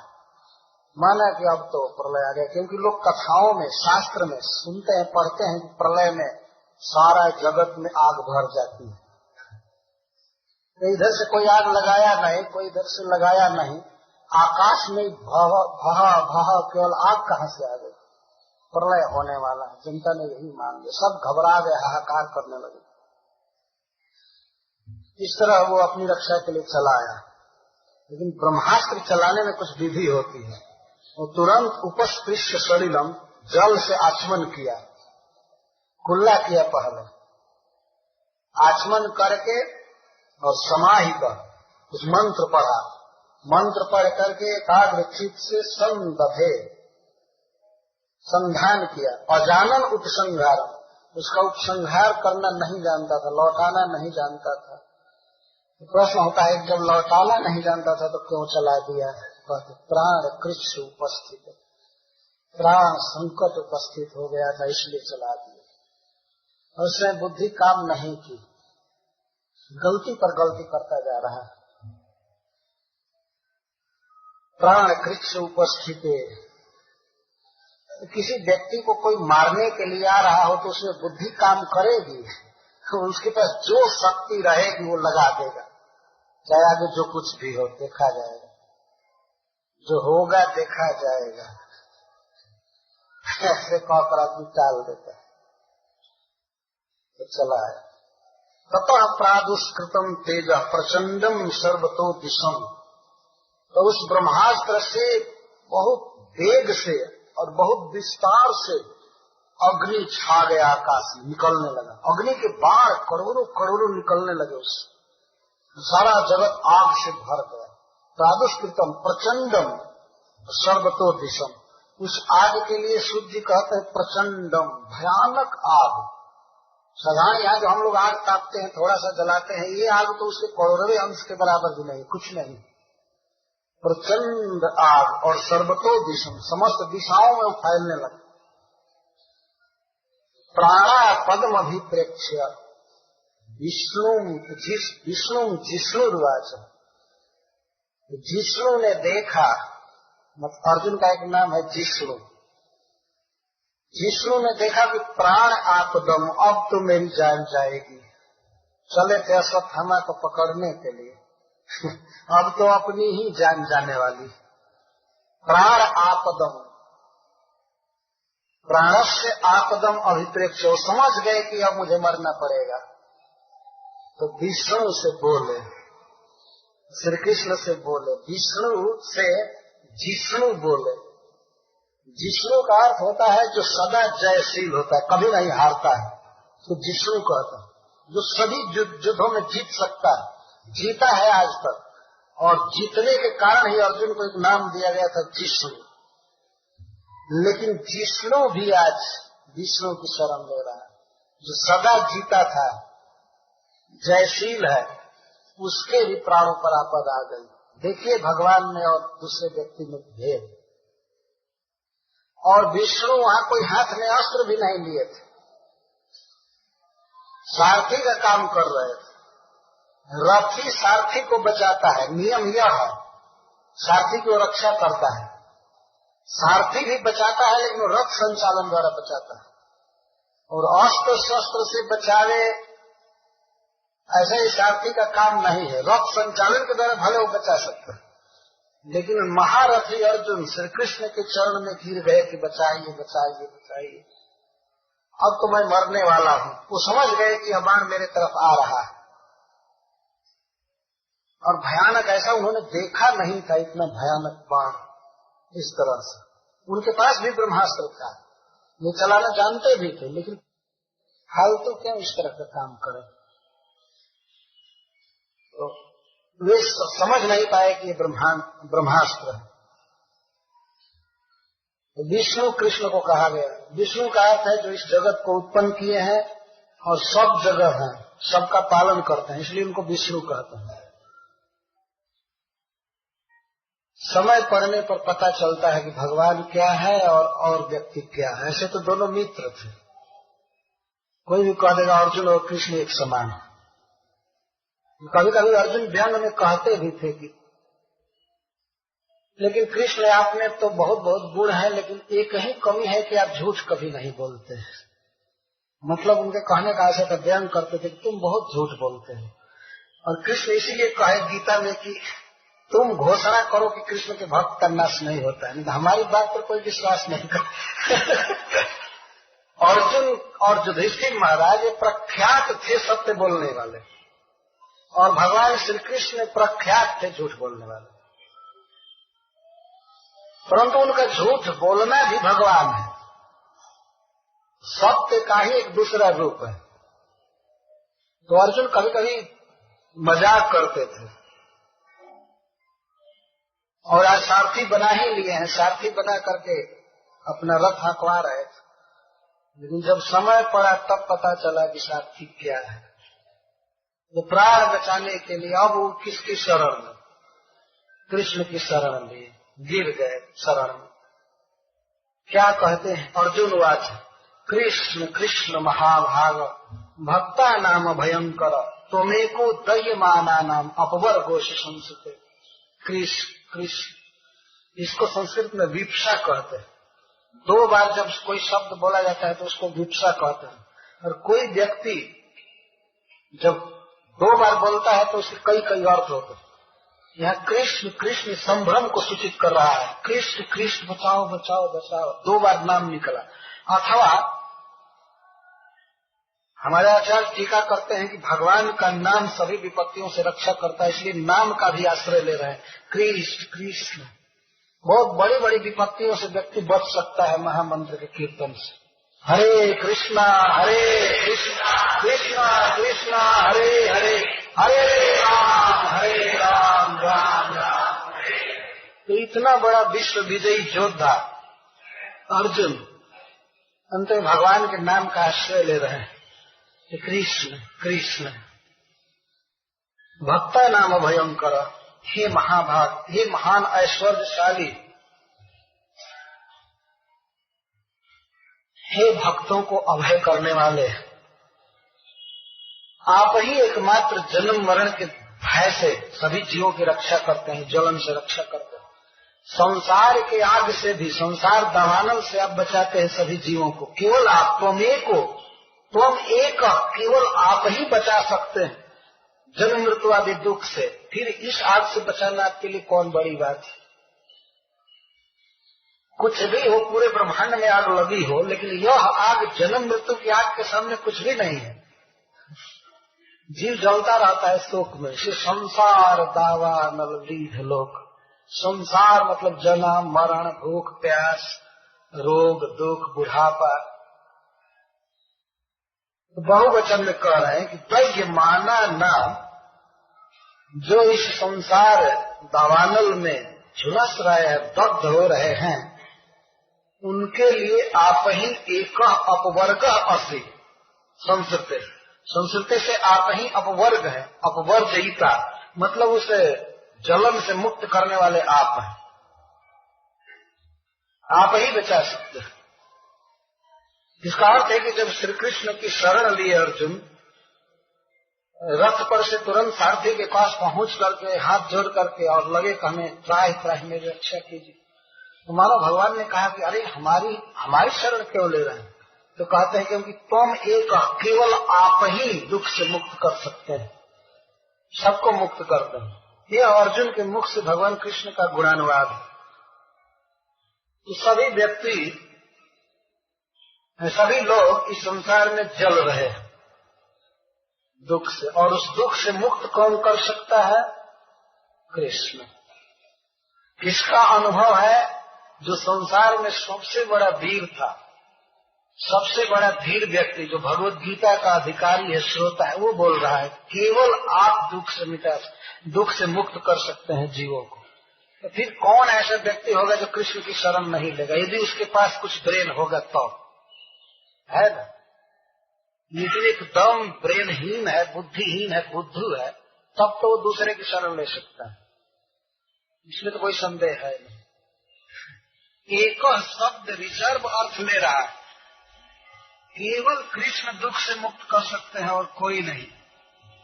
विपद में साथी एक देवकी के लाल बिनवा कातर भइल। सुदामा जी की पत्नी कह रही है सुदामा जी से कि आप जाइए जाइए, द्वारकाधीश के पास जाइए, विपद के एकमात्र साथी वही हैं। और लोग संपत्ति में साथ देते हैं, लेकिन कृष्ण विपत्ति में अधिक साथ देते हैं, सदा भक्तों को सहारा दिए हैं। तो अब तक जो अर्जुन को बचा करके लाए हैं महाभारत युद्ध में, क्या इससे नहीं बचा सकते थे? तो बचाएंगे। और अर्जुन ने अपने जीवन में अनुभव किया है, एकमात्र भगवान कृष्ण ही दुख से मुक्त कर सकते, बचा सकते। जो लोग भी संसार के कष्ट में हैं उनको मुक्त कर सकते हैं। तुम एको दह्यमाना नाम अपवर गोसी संसते। क्यों? क्योंकि आप महाभाग हैं। भग का अर्थ होता है ऐश्वर्य, और महा का अर्थ है अनंत, बड़ा। जिनका ऐश्वर्य अनंत है, जिनका बल, जिनका धन, जिनका ज्ञान, जिनका सौंदर्य, लोगों पर प्रभाव, सब कुछ अमित है, उनको महाभाग कहते हैं। ये आपका सब कुछ असीम है, इसलिए आप ही सबको बचा सकते हैं। केवल मुझे ही नहीं, आप समस्त जगत को बचा सकते हैं। और वास्तव में भगवान इस तरह से समर्थ है, इसीलिए तो सबसे कहते हैं मेरी शरण लो, मैं योगक्षेम वहन करूंगा। कोई है व्यक्ति केवल बंबई में, केवल बंबई के लोगों को कहे कि मैं योगक्षेम वहन कर लूंगा, आप लोग सब मेरी शरण लीजिए, सबको भोजन कपड़ा आदि मैं दूंगा और आगे भी मुक्त कर दूंगा संसार बंधन से। कोई ऐसा नहीं कहेगा। ऐसे इंश्योरेंस खोल खोल करके लोग कहते हैं कि हम योगक्षेम वहन करें। तो योगक्षेम क्या वहन करेंगे? एक इंश्योरेंस होता है मरने के बाद, पता है, मरने के बाद परिवार को देंगे, उसको लाइफ इंश्योरेंस कहते हैं। ये क्या लाइफ इंश्योरेंस हुआ? लाइफ इंश्योरेंस का अर्थ है कि हमारी जान आप बचा सकते हैं, लेकिन हमारे मरने के बाद हमारे स्वजन को पैसा दे देंगे, इसको कहते हैं लाइफ इंश्योरेंस।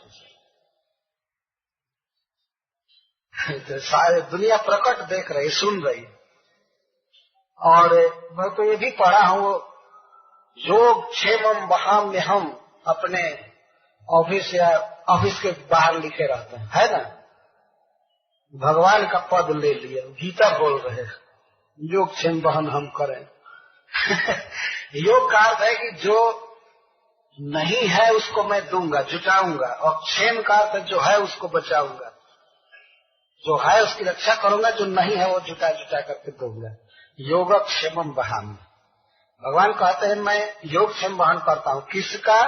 जो मेरा अनन्य भाव से भजन करता है। तो प्रश्न होगा कि दुनिया के सभी लोग अनन्य भाव से भजन करने लगे तब भी कोई अंतर नहीं। अरे बिना भजन के ही वे सब दे रहे हैं, है कि नहीं? वही दे रहे हैं।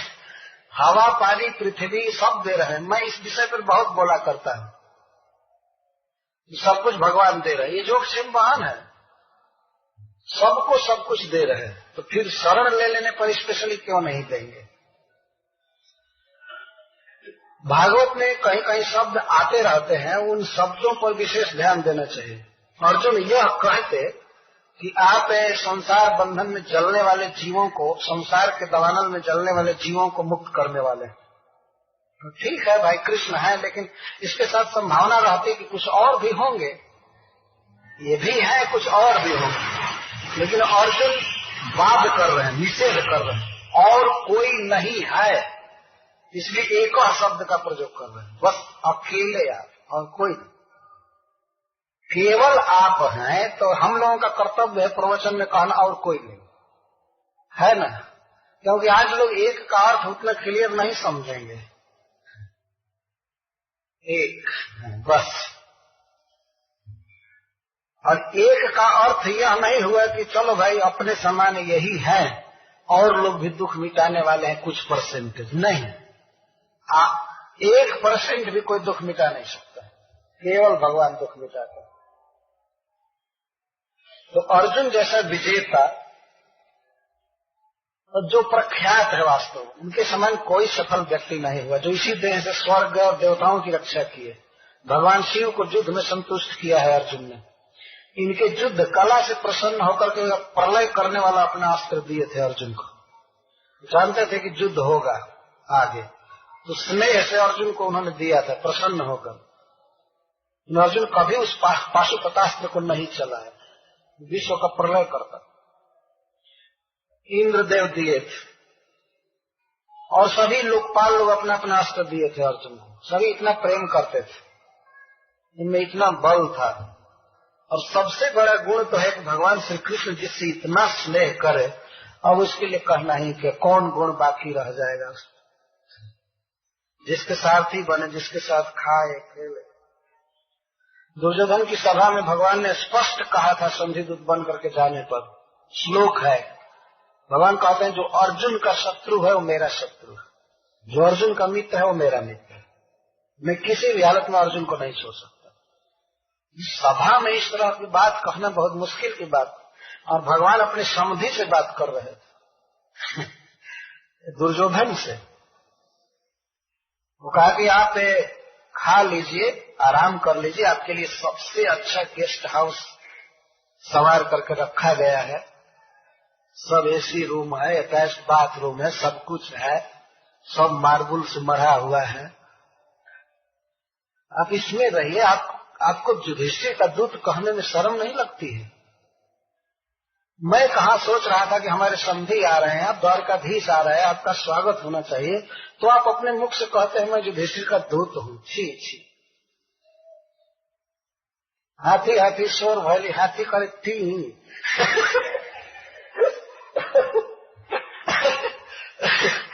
भोजपुरी में कहावत है। बाप रे बाप, हल्ला हुआ कि द्वारकाधीश आ रहे हैं, इतनी महान व्यक्ति आ रहे हैं, इनके लिए जगह जगह रास्ते में व्यवस्था की गई स्वागत की। वास्तव में दुर्योधन ने ये प्लान किया था, कृष्ण का इतना स्वागत करो, इतना स्वागत करो कि वो पांडवों को भूल जाए, हमारे पक्ष में हो जाए। इसके लिए रास्ते में भी कई जगह मिडवे होटल की व्यवस्था की गई थी, बहुत बहुत रेस्ट रूम और क्या क्या। रेस्ट रूम तो शौचालय को कहते हैं विदेशों में जो कुछ भी बहुत सुंदर व्यवस्था रास्ते में की गई थी। और अंत में दुशासन का महल खाली कराया गया था, सबसे बेस्ट महल वही था, मतलब दुर्योधन के बाद। इतना गुमानी था कि अपने भवन में भगवान को नहीं ठहराना चाहता, दुशासन का भवन खाली कराया गया था उसमें कृष्ण को ठहराने के लिए। और नौकर हजारों नियुक्त किए गए थे, कृष्ण का इतना स्वागत करो, इतना स्वागत करो कि हमारे पक्ष में हो जाओ। खास करके उनके खाने की व्यवस्था करो, क्योंकि जिन चटोर हैं, मक्खन आदि चुराते थे, उनको चोरी की आदत, मतलब खाना जानते हैं। और ऐसे भी भक्त लोग बहुत भोग लगाया करते हैं, तो इसका मतलब है कि वो खाते हैं, खाने से बदल सकते हैं। दुर्योधन के मेवा त्यागी साग विदुर कर खाए, बहुत व्यवस्था थी। तो भगवान को उसने कहा कि आइए द्वारकाधीश चलिए, आप अतिथिशाला में पधारिए। तो भगवान ने कहा कि मैं इस बार आपके समधी के रूप में नहीं आया हूँ, मैं महाराज युधिष्ठिर का दूत बनकर आया हूँ। और एक दूत के लिए नियम है कि उसका जब काम हो जाता है तब वो खाता है पीता है। तो पहले आप मेरी बात सुनिए और उसे मानिए, इसके बाद मैं खाऊंगा, नहीं तो नहीं। तो दुर्योधन कहा कि आप कैसी बात कर रहे हैं, बाद में आप जो कुछ कहेंगे हम सुनेंगे, लेकिन इसमें आपको ये कहना नहीं चाहिए कि युधिष्ठिर का दूत बनकर आए। युधिष्ठिर तो खुद आपका दास है, वो क्या आपको दूत बना सकता है इस तरह से बोलता था। आपके लिए शोभा की बात नहीं है कि आप कहेंगे तो। भगवान सभा में कह रहे नहीं नहीं, मैं युधिष्ठिर महाराज का दास हूँ, अर्जुन का सखा हूँ, मैं उनका काम करने के लिए आया हूँ, मेरा काम कर दीजिए तब मैं खाऊंगा पीऊंगा, नहीं तो नहीं। तो लोग तब अरेस्ट करने की सोचने लगे। पहले प्रेम से फुसलाना चाहते थे, अपने पक्ष में करना चाहते थे और सोचे कि इसको अरेस्ट करके हस्तिनापुर के जेल में डाल दो 20 साल के लिए, और बीच में युद्ध हो जाएगा। फिर बीच में युद्ध कर लेंगे, रहेगा तो बहुत खुराफात मचाएगा, तो अरेस्ट करो। तो कृष्ण को बंद करने के लिए सोचने लगे। तब भगवान ने विराट रूप दिखाया। तो क्या समझते हो, मैं अकेले हूँ? देखो समस्त देवता मेरे साथ हैं। कौन ऐसी बड़ी रस्सी है जो मेरे देह में आट सकती है? वो लोग देखे कि पूरा ब्रह्मांड भर गया भगवान के देह। जंजीर बड़ी क्या लाए हो, गंधारी से दिनकर देखते हैं। पद के नीचे पाताल देख, मुट्ठी में तीनों काल देख, मेरा स्वरूप विकराल देख, गत और अनागत काल देख। देखो गत और अनागत काल देखो मेरे भीतर। अनादि काल से कितनी बार सृष्टि हुई, कैसे कैसे लोग हुई ये देखो, और भविष्य में क्या सृष्टि होगी ये भी देखो। और देखो महाभारत का युद्ध हो चुका है, मृतकों से पटी हुई भू है, पहचान कहाँ इसमें तू है। देखो मृतकों से महाभारत कुरुक्षेत्र की भूमि पटी हुई, और पहचानो तुम्हारी लाश कहाँ पड़ी हुई। और दुर्योधन देख रहा है कि मैं मरकर पड़ा हुआ, और कुछ वीर उनके दांतों के नीचे अटके हुए। इसको कहते हैं भगवान। भगवान श्री कृष्ण की भगवत्ता प्रकट। कोई व्यक्ति किसी आदमी को, किसी तुच्छ मनुष्य को भगवान कहता है तो वास्तव में यह बहुत बड़ा अपराध है। बस सस्ता शब्द हो गया है, और प्रिंटिंग प्रेस में भी स्वतंत्रता है, लिख दो पूर्ण पुरुषोत्तम। कुछ संभल करके बोला करो, संभल करके लिखा करो, और नहीं बताओ क्या लीला हुई है इस तरह। कुछ तो कहना पड़ेगा ना। इसी तरह से ये मूर्खों का वास्तव में दल है। किसी भी व्यक्ति ने इस तरह के टाइटिल जोड़ देना, ये कर देना, वो कर, जैसे कुकुर के गले में लिख दिया जाए प्राइम मिनिस्टर ऑफ इंडिया, और गली गली में घूम रहा है, और जो भी बाचेगा तो हंसेगा कि नहीं है? अथवा किसी पागल के भिखमंगे के गले में लिख करके एक बैच लटका दीजिए, भारत के राष्ट्रपति। तो जिस तरह एक कुत्ता के गले में लिख दिया जाए, उसके सिर पर लिख दिया जाए, अथवा गोद में गोद दिया जाए, सदा के लिए लिख दिया जाए भारत के प्राइम मिनिस्टर है, ये है वो, इससे होगा क्या? वो कुत्ता गली में घूमेगा, जहां तहां मल मूत्र सूंघेगा, खाएगा, पिएगा, यही उसकी, यही उसका मंत्रित्व है ना। उसे विचार नहीं करते। गुरु बना लिया, गुरु को बस भगवान गुरु हो गया।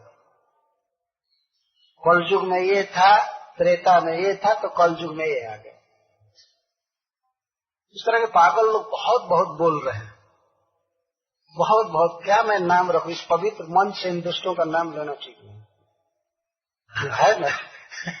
मैं स्मरण कर रहा हूं, यही गलती है। मुझे तो अपने कृष्ण का स्मरण करना चाहिए, लेकिन जब हम लोग इस भयंकर युग में जन्म लिए हैं और कृष्ण के विरोधी बातें जब चलती हैं तो उस समय सहन नहीं होता। अर्जुन जो बोल रहे हैं वो बातें प्रमाण। तो युधिष्ठिर महाराज के दूत कहने में भगवान की शोभा है वास्तव में, इससे उनके ईश्वरताई में कोई आंच नहीं आती है। लेकिन दुर्योधन कह रहा था क्यों आप ऐसा कह रहे हैं, क्यों ऐसा कह रहे हैं, क्यों ऐसा कह रहे हैं। भीष्म पितामह ने कहा है कि कृष्ण कुछ भी करे पर भगवान। युधिष्ठिर महाराज, तुम्हारा रथ हाके, तुम्हारे मामा के पुत्र हैं, तुम्हारा पहरेदार हैं, लेकिन फिर भी ये कृष्ण भगवान है। उन्होंने प्रवचन किया, वो प्रवचन आएगा। तो अर्जुन इस तरह कृष्ण के विषय में बोल रहे हैं। भगवान ने कहा कि क्यों ऐसे मेरे विषय में बोल रहे हो अर्जुन? तब ये कहते हैं, त्वम आद्यः पुरुषः साक्षात् ईश्वरः प्रकृतेः परः। क्योंकि आप साक्षात आदि पुरुष, आप पूर्ण पुरुषोत्तम, आदि पुरुष, समस्त जीवों को जन्म आपने दिया है, जिससे सभी पुरुष प्रकट हुए हैं, सभी पुरुष जीवों का जन्म होता है, उसको आदि पुरुष कहते हैं। और उसका आदि कोई नहीं है, वो अनादि पुरुष, उनका आदि कोई नहीं, वो सबके आदि है। त्वम आद्य पुरुष साक्षात, आप इस प्रकृति के अंतर्जामी हैं, प्रकृति पर और प्रकृति से परे हैं, प्रकृति के नियंता है। मायाम विउदस्त चित्त शक्त्या, अपनी स्वरूप शक्ति के द्वारा माया शक्ति को दबाकर उसको अपने अधीन रखते हैं। और कैवल्य अस्थित आत्मनि, आप केवल स्वरूप में रहते हैं। जैसे हम लोग केवल में अस्तित्व नहीं है, हम लोग चिन्मय जीव हैं, लेकिन जड़ पदार्थ के भीतर अस्तित्व। विचार भी कई तरह के बदलते रहते हैं। आज इस शरीर में है, कल दूसरे शरीर में जाएंगे, तीसरे शरीर में जाएंगे। तो हम बहु में अस्तित्व है, केवल में अस्तित्व नहीं है ना। विविध रूप बनाते। मनुष्य के भी रूप में परिवर्तन होता है। बच्चा रहता है, बूढ़ा होता है, मर जाता है, फिर वो गाय बैल बन सकता है, वृक्ष बन सकता है। इसको बहुत तो कहते हैं। और जीव चिन्मय है, रह रहा है जड़ जगत में, जड़ पदार्थ में। लेकिन भगवान का जो धाम है वह भी चिन्मय है, और भगवान का श्री विग्रह चिन्मय है। वहाँ चिन्मय प्रकृति के अलावा और कुछ नहीं है, इसीलिए उसको केवल या कैवल्य कहते। भगवान कैवल्य में रहते। जैसे सूर्य, सूर्य जहाँ भी रहता है वो प्रकाश में रहता है ना। सूर्य कभी अंधकार के साथ नहीं रह सकता। ऐसा नहीं कि भगवान सूर्य यहाँ बैठे हैं और चारों तरफ अंधकार भरा हुआ ऐसा हो नहीं सकता। मनुष्य के भी रूप में परिवर्तन होता है। बच्चा रहता है, बूढ़ा होता है, मर जाता है, फिर वो गाय बैल बन सकता है, वृक्ष बन सकता है। इसको बहुत तो कहते हैं। और जीव चिन्मय है, रह रहा है जड़ जगत में, जड़ पदार्थ में। लेकिन भगवान का जो धाम है वह भी चिन्मय है, और भगवान का श्री विग्रह चिन्मय है। वहाँ चिन्मय प्रकृति के अलावा और कुछ नहीं है, इसलिए उसको केवल या कैवल्य कहते। भगवान कैवल्य में रहते। जैसे सूर्य, सूर्य जहाँ भी रहता है वो प्रकाश में रहता है ना। सूर्य कभी अंधकार के साथ नहीं रह सकता। ऐसा नहीं कि भगवान सूर्य यहाँ बैठे हैं और चारों तरफ अंधकार भरा हुआ ऐसा हो नहीं सकता। सूर्य जहाँ है उसके करोड़ों कोस तक प्रकाश ही प्रकाश रहता है। इसको कहते हैं कैवल्य। सूर्य कैवल्य में स्थित है, मतलब केवल प्रकाश में। तो इसी तरह भगवान श्री कृष्ण इस जगत में भी आते हैं, ये वैकुंठ में रहते हैं, कहीं भी कैवल्य में स्थित रहते हैं, आत्मनि, चिन्मय स्वरूप में, जड़ पदार्थ में नहीं स्थित। लेकिन और जो तथाकथित गुरु होते हैं और जिनको ईश्वर लोग मान लेते हैं भ्रमवश, उन पर आप विचार कीजिए तो वे कैवल्य में स्थित नहीं है। ऐसा नहीं है कि उनका शरीर भिन्न, शरीर और आत्मा एक है। शरीर यही छोड़ते हैं। शरीर छोड़ते हैं तो कहीं उनकी हड्डी स्मृति में रखी जाती है, तो कहीं उनका दांत रखा जाता है, तो केश रखा जाता है। इसको नहीं कहेंगे कैवल्य में स्थित।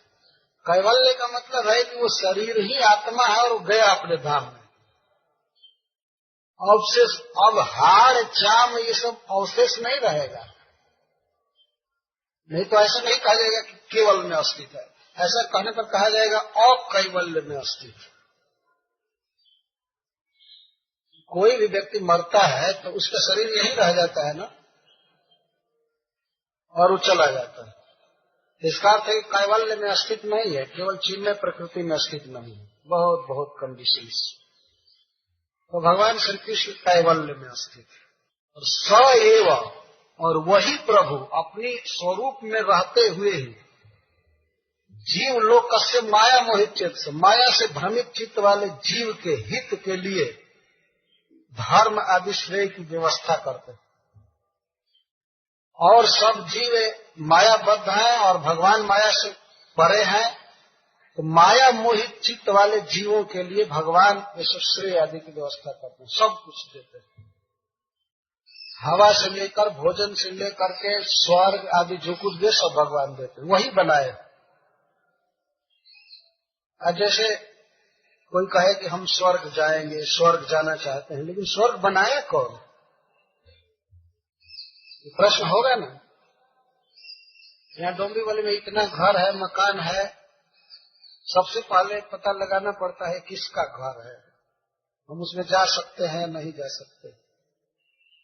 ये तो सब लिखा हुआ है, इसका घर है, इसका घर है, इसका घर है, इसका घर है, इसका घर है। एक मनुष्य का हाथ लग गया है, लेकिन लोक के विषय में तो हम कह नहीं सकते कि यह इसका लोक है, ये बनाया, ये बनाया, वो बनाया, वो बनाया। जैसे अमेरिका, तो अमेरिका कौन बनाया, ये भारत कौन बनाया? तो स एव वही प्रभु माया मोहित चित्त जीव के लिए भोग बनाए, शरीर बनाए और उसके हित की व्यवस्था करते हैं वेद शास्त्र बना करके। ये समझना है। एक के लिए कहा गया कि मायाम द्युदस्य, अपनी चित शक्ति से माया को अधीन रखते हैं, और जीव के लिए कहा गया माया उसको अपने अधीन रखती है, माया मोहित चित्त से। भगवान माया को बस में रखते हैं और जीव माया के बस में रहते हैं। यही मूल अंतर है जीव में और भगवान में। एक के लिए कार्य मायाम व्युदस्य, व्युदस्य माया को बिल्कुल अधीन रखते हैं, और जीव समुदाय क्या है? माया मोहित चित्त से, वो माया के अधीन है, भ्रमित चित्त।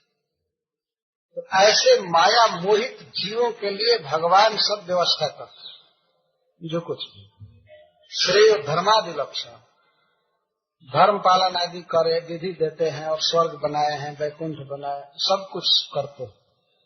इनके हित के लिए भगवान यहाँ आते हैं अवतार ले लेकर के, अवतार लेकर बताते हैं तुमको ये करना चाहिए, ऐसे करना चाहिए, करना चाहिए, करना चाहिए। अनंत कोटि जीवों के भगवान पिता है, हितैषी है, इसलिए इस जगत में आते हैं। और सब माया मोहित चित्त है और भगवान माया को बस में रखे। ये अंतर देख करके चलना चाहिए, और खास करके किसी को भगवान स्वीकार करने से पहले सब मीटर लगाकर देखना चाहिए। ऐसा नहीं किसी मनुष्य में मीटर बैठाते जाए, जीवन इसी में बीत जाए कि ये भगवान है, वो भगवान। ऑलरेडी पहले से ये सब बात कही जा चुकी है। कौन भगवान? कृष्णस्तु भगवान स्वयं, कृष्ण भगवान। कृष्ण के सामने कोई कॉम्पिटिटर नहीं खड़ा किया जा सकता है। नहीं ठीक है, आप भी भगवान है, और भी हम भगवान पेश करते हैं, और वोट लिया जाए कि कौन भगवान। वोट देने के लिए तो ये उल्लू लोग बहुत वोट देंगे, क्योंकि माया मोहित चित्त से, माया से बुद्धि भ्रमित है, तो किसी भी कंडम व्यक्ति को भी भगवान मान लेते हैं। तो भागवत के प्रकाश में, भागवत के आलोक में हमें कृष्ण को समझना है। अर्जुन के द्वारा और उनकी माता कुंती के द्वारा, भीष्म पितामह के द्वारा, और भगवान कृष्ण को समर्पण करना है। वही कृष्ण विठल देव के रूप में है, द्वारकाधीश है, वो तो है ही अपने रूप में। बहुत बहुत उनके चरित्र हैं, लीलाएं हैं। कृष्ण के इन गुणों का वर्णन सुनकर हमें कृष्ण को समर्पण करना चाहिए।